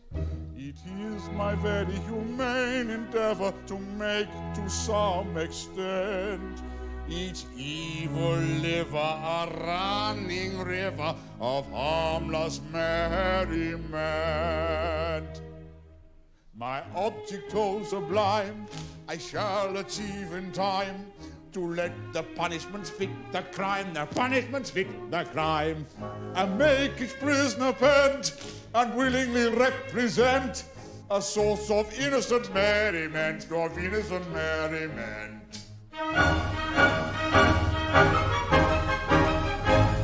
The advertising quack who wearies with tales of countless cures, his teeth I've enacted shall all be extracted by terrified amateurs. The musical singer attends a series of masses on fugues and ops, by barking to woven with sworn Beethoven and classical Monday pops. The billiard sharp whom anyone catches, his doom's extremely hard. He's made to dwell in a dungeon cell, on a spot that's always barred, and there he plays extravagant matches in fitless finger stores, on a cloth untrue, with a twisted cue, and elliptical billiard balls. My object oh sublime, I shall achieve in time, to let the punishment fit the crime, the punishment fit the crime, and make each prisoner vent, unwillingly represent a source of innocent merriment, of innocent merriment. His object oh sublime, he will achieve in time, to let the punishment fit the crime, the punishment fit the crime, and make each prisoner vent, unwillingly represent a source of innocent merriment, of innocent merriment.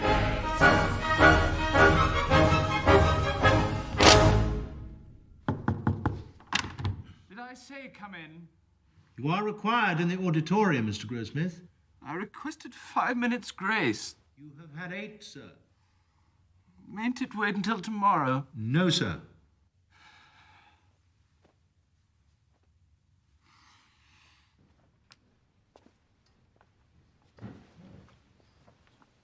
Thank you, Miss Brown.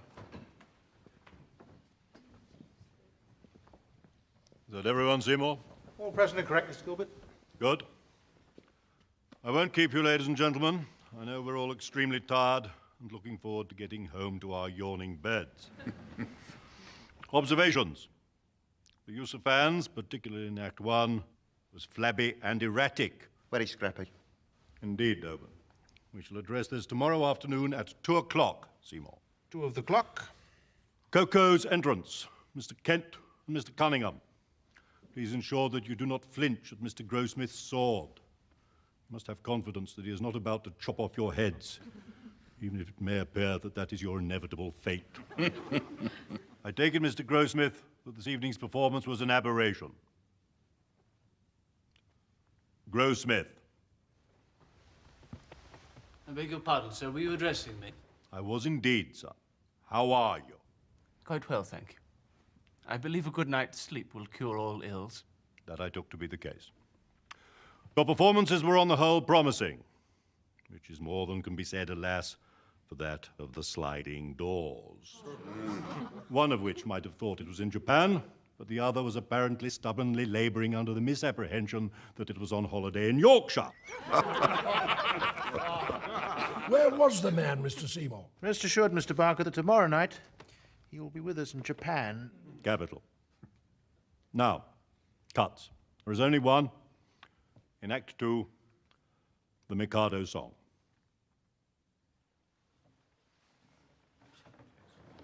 I beg your pardon, Mr. Gilbert. Yes, Miss Brandram. Surely you can't mean Mr. Temple solo. That is exactly what I mean. I do think that's a shame, sir. It's a dreadful shame. Yeah.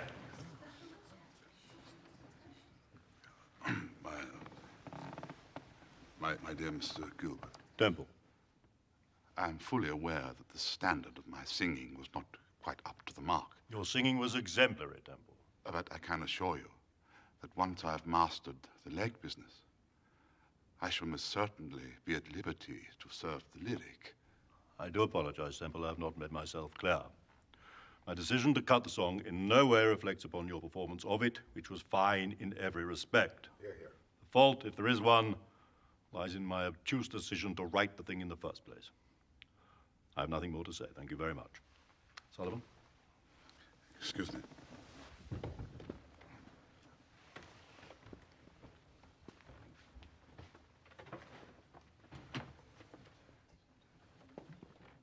Ladies and gentlemen, if I might presume to take a few more moments of your time, I should like to thank you all most passionately for your tremendous hard work and application during these last few weeks. And if I may say so, the contribution of the chorus was particularly fine. Hear, hear. I'm immensely proud of you all. I do not wish to tempt the fates, but I feel that we will have a great success. I have nothing further to add. Only remember, voce, voce, voce. Buonanotte a tutti. Now then, young fellow-lads, on the whole, the Terpsichore was executed very magnificently, notwithstanding the Topsy Turvy and befuddling Mr. Coco's entrance. Otherwise, in the sea, in the sea, in the sea, in the sea, in the sea. Fans out on sea, not in. Bonsoir. Should any gent require a libation, I shall be shortly located at the coal hole with Mr. Johnny Ward. Thank you, Johnny. Excellent. Bravissimi. A splendid achievement. Be confident, and may you have a good night's rest. Miss Lenoir. My thanks and congratulations to you all. Now, to hasten you to your slumbers, cabs have been ordered, and we'll meet you at the stage door as soon as you are ready. Thank you. Yes, please share a cab with a neighbour. Remember, we're not made of money. Thank you, ladies and gentlemen.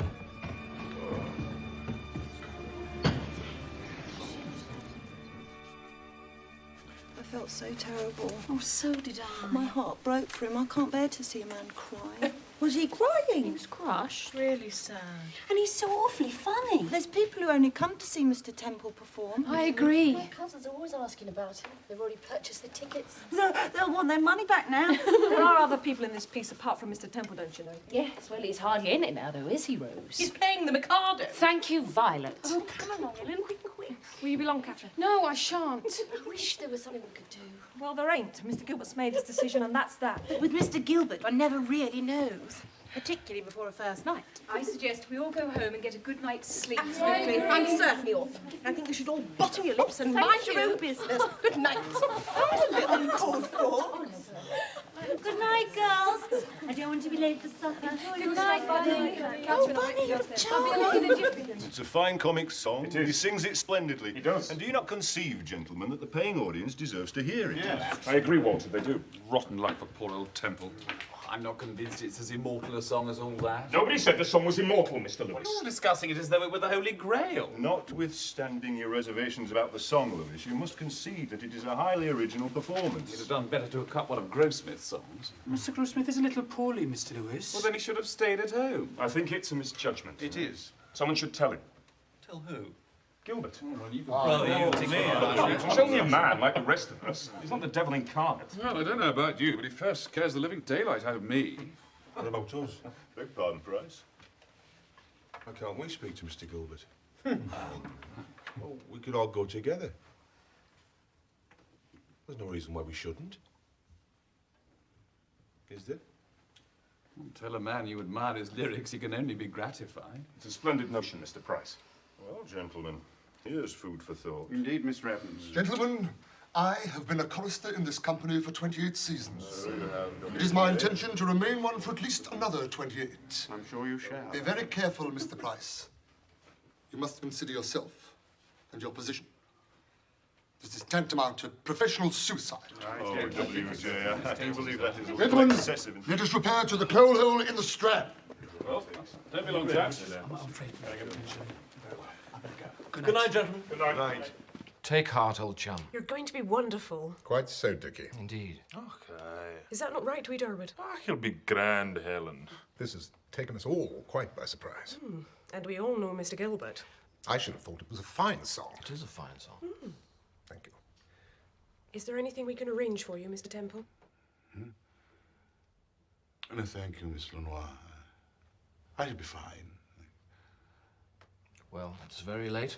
Congratulations, Lily. First class. No. Did you think so? Oh, yes. Better and better. Thank you. Grazie. Grazie. The beefsteak? I'm ravenous. Gentlemen, good night. Good night, Helen. Good night, Bart. Good night, sir. Dickie, courage.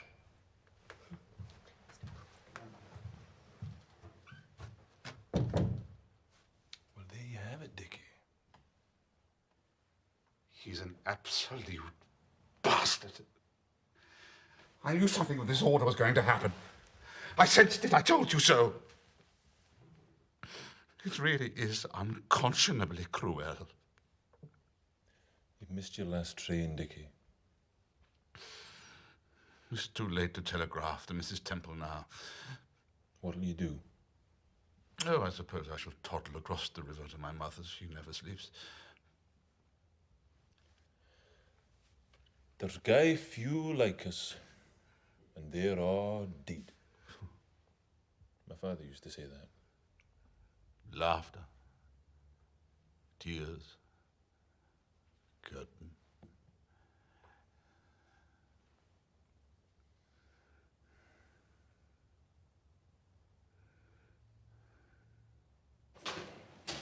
Good afternoon, Mr. Jones. Good afternoon, Mr. Afternoon, Miss Russell. Afternoon. Good afternoon, Captain Reed. Good heavens.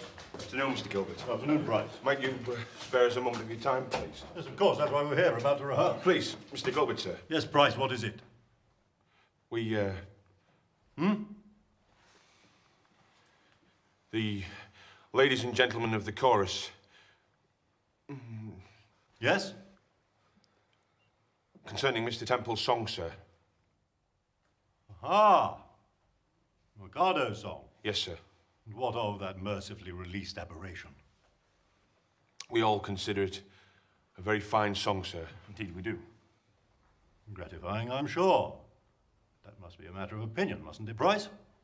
Well, yes, Mr. Gilbert, but we believe it a great loss. Terrible loss. Do you? Yes, sir. We do, sir. Especially after all our extremely hard work. And, of course, Mr. Temple. Really very sorry for you, but as we all know, it's an unjust world. And we all feel it would have been of great benefit to the opera. And that perhaps it should be a matter for the audience to decide. Is this the considered opinion of you all? It is, sir. I am not party to this, Mr. Gilbert. Ah, Mr. Kent. As ever, the sole voice of reason. Temple, what do you make of this occurrence? I do beg your pardon, Mr. Gilbert, but I have absolutely no idea what is taking place. There's been a request that your song be reinstated. Ah.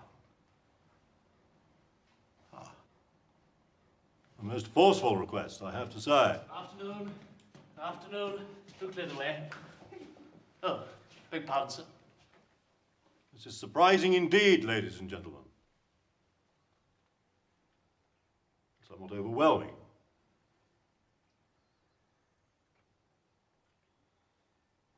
Temple, would you be prepared to sing the song at this evening's performance? Yes, sir, I would.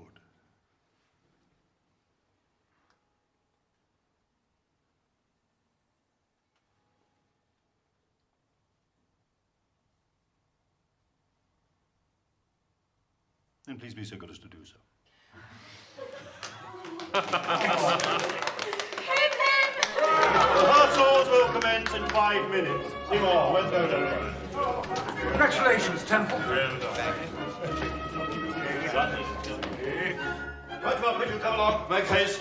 Sir, it's 7 o'clock, sir. 1 moment. Willie! Willie! The carriage is waiting, sir. Sir? Out of my way, Pigeon! I do apologise, sir. Willie, we must be leaving. You don't want to be late. You look beautiful, madam. Oh, thank you, Mrs. Yard. Oh, it's most pleasant to be appreciated. Don't worry, madam.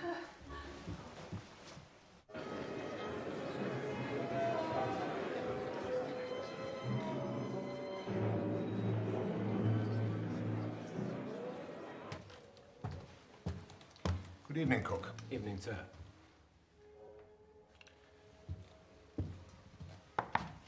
Come in. Gigi, Arthur.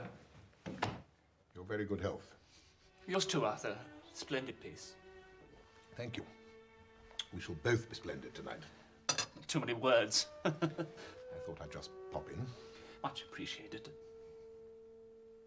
So very frightened of losing. One had to stay by the door, don't you know? I beg your pardon? £50 per week isn't too much to ask. Behaves more like a man than a woman. Gigi, try to remember to breathe properly. Yes. This year? Next year. Too much noise. George, shall we fetch you a doctor? I know doctors. Coming in here, picking and fussing over one, magnetizing the children. We shall have a great triumph, you know. What is the time, by the way? 1:15. The dreaded hour approaches. Now, take a deep breath. And again. Very good. Who is it? Gilbert! Oh, do come in. Come in, Mr. Gilbert. Brief intrusion, How are you, Mr. Gilbert? as well as any condemned man can expect. How are you, ladies? Oh, a little anxious, Mr. Gilbert. You have every right to be anxious under the circumstances. I don't suppose you'll be with us this evening.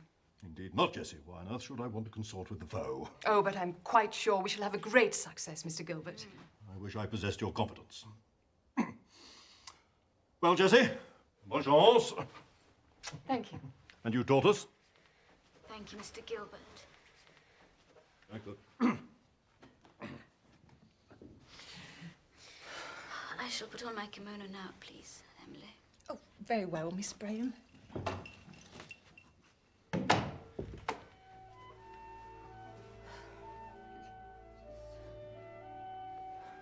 Good evening, Cook. Sir. Is Mr. Grossmith respectable? I'm afraid not, sir. We'll return later, George.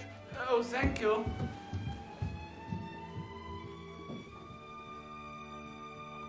Good evening. Sir. No, Cookie. Gilbert! Oh, beg pardon, sir. May I come in? I'm in my birthday suit. Ah, We're not receiving? No, sir. Good luck, Grossmith. And be careful with the sword. Righto. Walk, boy! Yes, sir. Permission, Mr. Cook? Permission withheld, sir. On your way. Thank you, sir. Good luck, sir. 5 minutes, sir.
From every kind of man obedience I expect.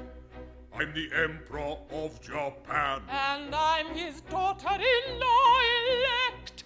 He'll marry his son, he's only got one, to his daughter-in-law elect. My morals have been declared particularly correct. But they're nothing at all compared with those of his daughter-in-law elect. Bow! Bow to his daughter-in-law elect. Bow! Bow to his daughter-in-law elect.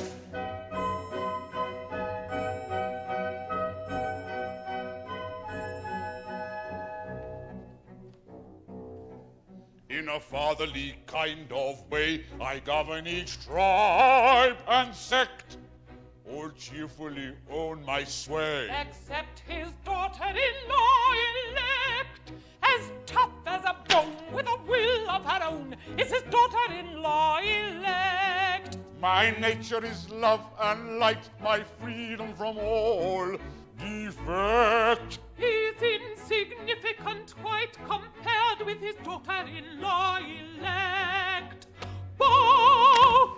Bow to his daughter-in-law elect. Bow! Bow to his daughter-in-law elect.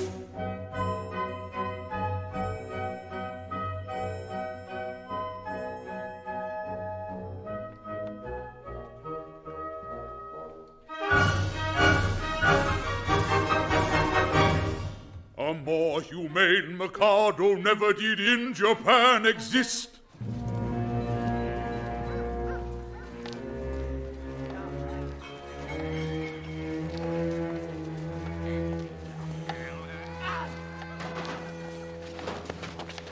Stop. Be good. Be good. What you do? I'm good. I'm good. Take your hands off me! Oh, don't rub your smell off on me! You stinking Hey! bitch! Hey! Let me go, you Oh, you're a lovely big boy. How old are you? Who made the word arsehole?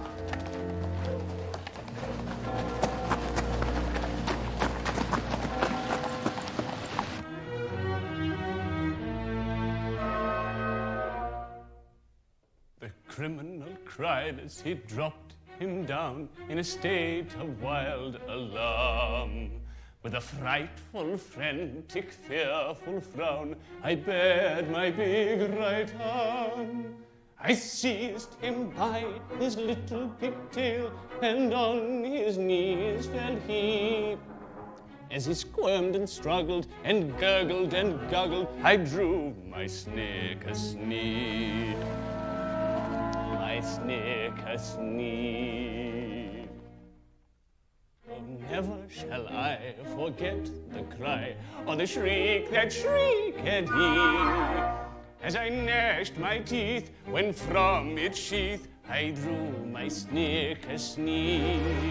We know him well, he cannot tell untrue or groundless tales. He always tries to utilize, and every time he fails. He shivered and shook as he gave the sign for the stroke he didn't deserve. When all of a sudden his eye met mine, and it seemed to brace his nerve. For he nodded his head and kissed his hand, and he whistled an added he, as the sabre true cut cleanly through his cervical vertebrae, his vertebrae. When a man's afraid, a beautiful maid is a cheering sight to see.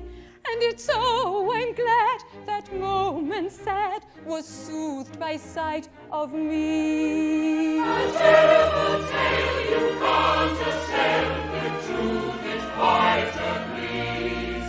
A taste exact for faultless fact amounts to heart disease. Now though you'd have said that head was dead, for its owner dead was he. It stood on its neck with a smile well bred, and bowed 3 times to me. It was none of your impudent off-hand nods, but as humble as could be. For it clearly knew the deference due to a man of pedigree. Of pedigree. And its oh, I vow, this deathly bow was a touching sight to see. Though trunkless, yet it couldn't forget the deference due to me. This haughty youth, he speaks the truth whenever he finds it pays. And in this case, it all took place exactly as he says. Exactly, exactly, exactly, exactly as he says.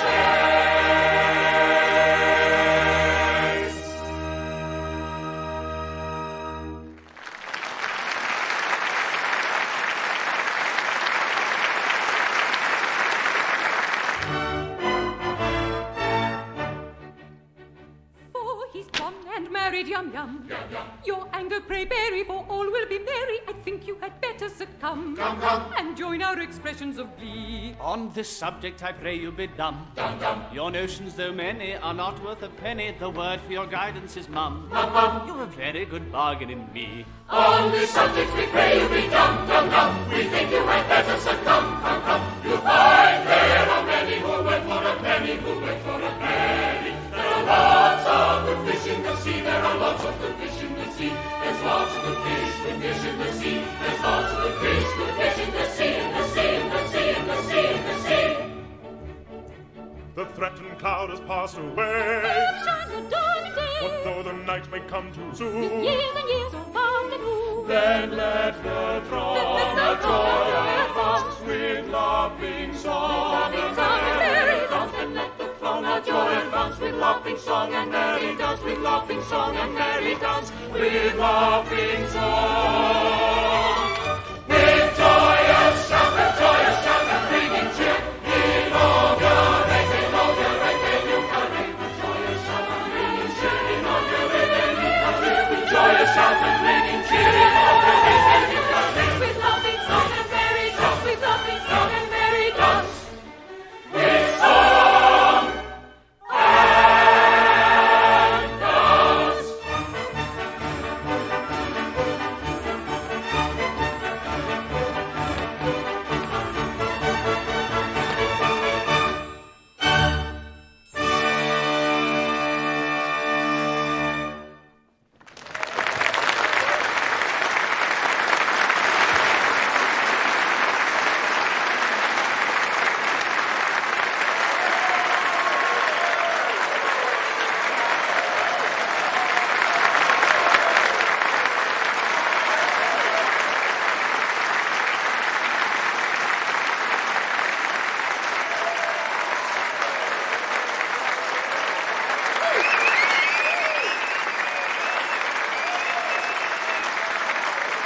Full speed.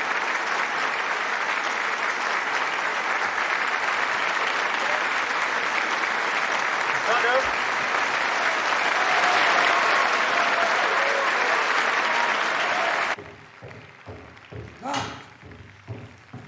How bad was it? Utterly dreadful. A joke, I jest. And Rosesmith? A lamentable spectacle. Are you ready, Gilbert? Ready for what? The gibbet?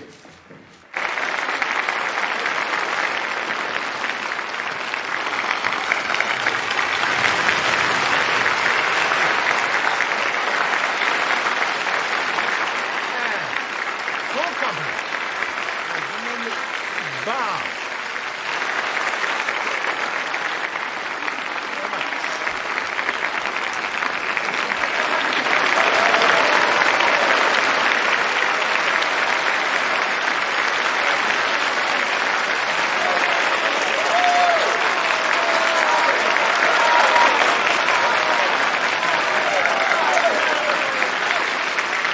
There's something inherently disappointing about success. Climax and anticlimax, Willie. I don't quite know how to take praise. It makes my eyes red. It must be rather pleasant to receive it, nonetheless. I suppose so, if one feels one deserves it. I don't think anyone would deny that you deserve it, Willie. I know my limitations. I should rather like to be an actor upon the stage. An actor? Yes. Wouldn't it be wondrous if perfectly commonplace people gave each other a round of applause at the end of the day? Well done, Kitty. Well done. Well done, Kitty. Bravo. Encore. Thank you, Willie. Well, you must be tired. Must I? I shall leave you to your beauty sleep. No, don't go. Any thoughts racing round in that old brain of yours? Thoughts of what nature?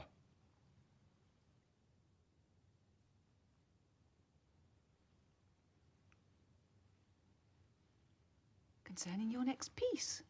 Ah, that monster. No, not as yet. Perhaps you should do something completely and utterly different and unusual. Such as what? Oh, well, I don't know. Come along, suggest something. Oh.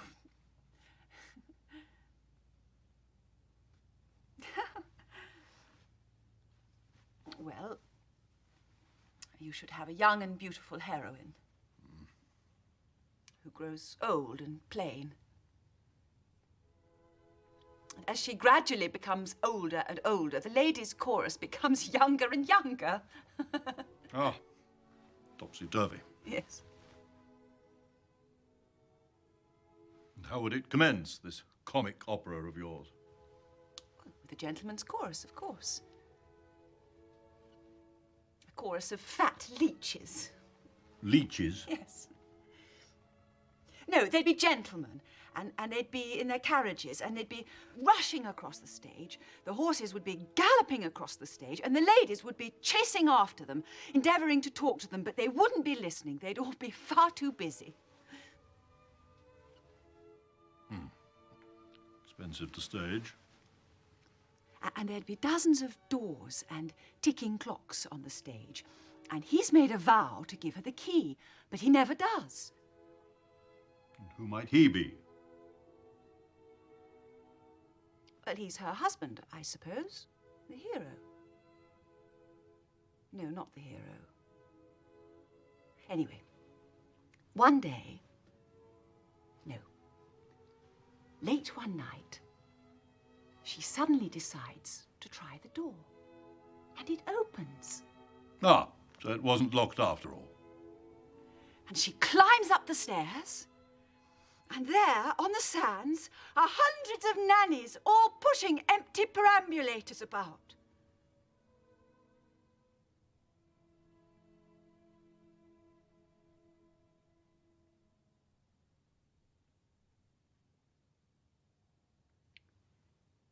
And every time she tries to be born,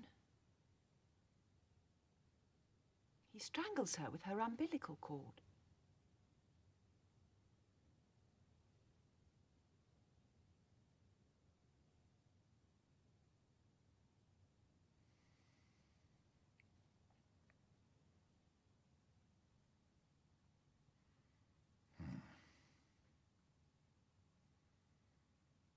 shouldn't imagine Sullivan had much care for that.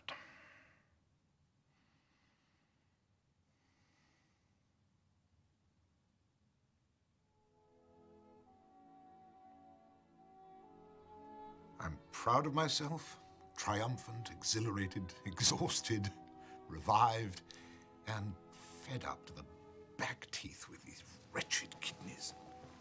Poor old thing. Arthur, an old demon has come back to haunt us at a most unwelcome time.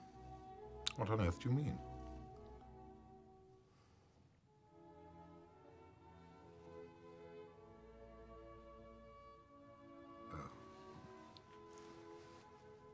I didn't want to tell you. Are you sure? Yes. How long have you known? 10 days. Oh, Fanny. I shall make the arrangements. That won't be necessary. I couldn't go through that again. I'm sorry that you have to. I've made my own arrangements. Have you? Someone has been recommended to me. After all, it is 1885, Arthur. I love the Mikado. You've put everything you are into it. You light up the world. You can't help it.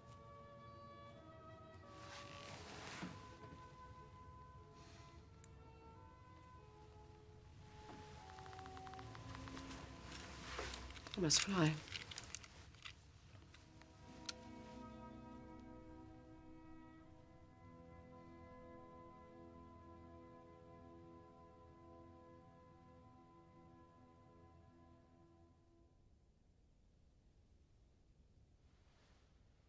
Yes, I'm indeed beautiful.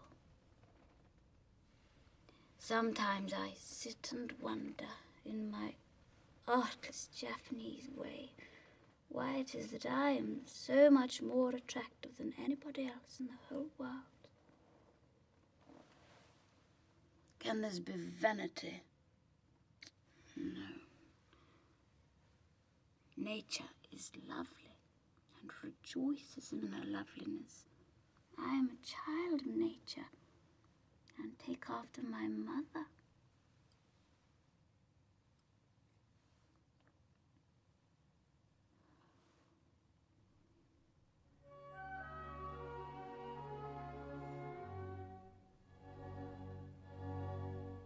The sun whose rays are all ablaze with ever-living glory does not deny his majesty, he scorns to tell a story. He don't exclaim, I blush for shame, so kindly be indulgent. But fierce and bold in fiery gold, he glories all effulgent.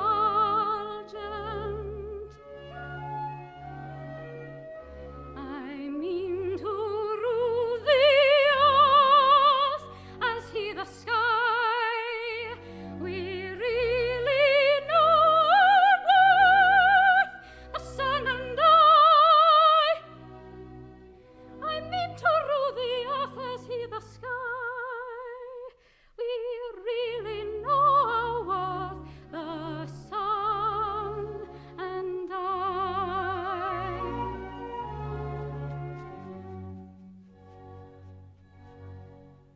Observe his flame, that placid dame, no moon celestial highness. There's not a trace upon her face of diffidence or shyness. She borrows light that through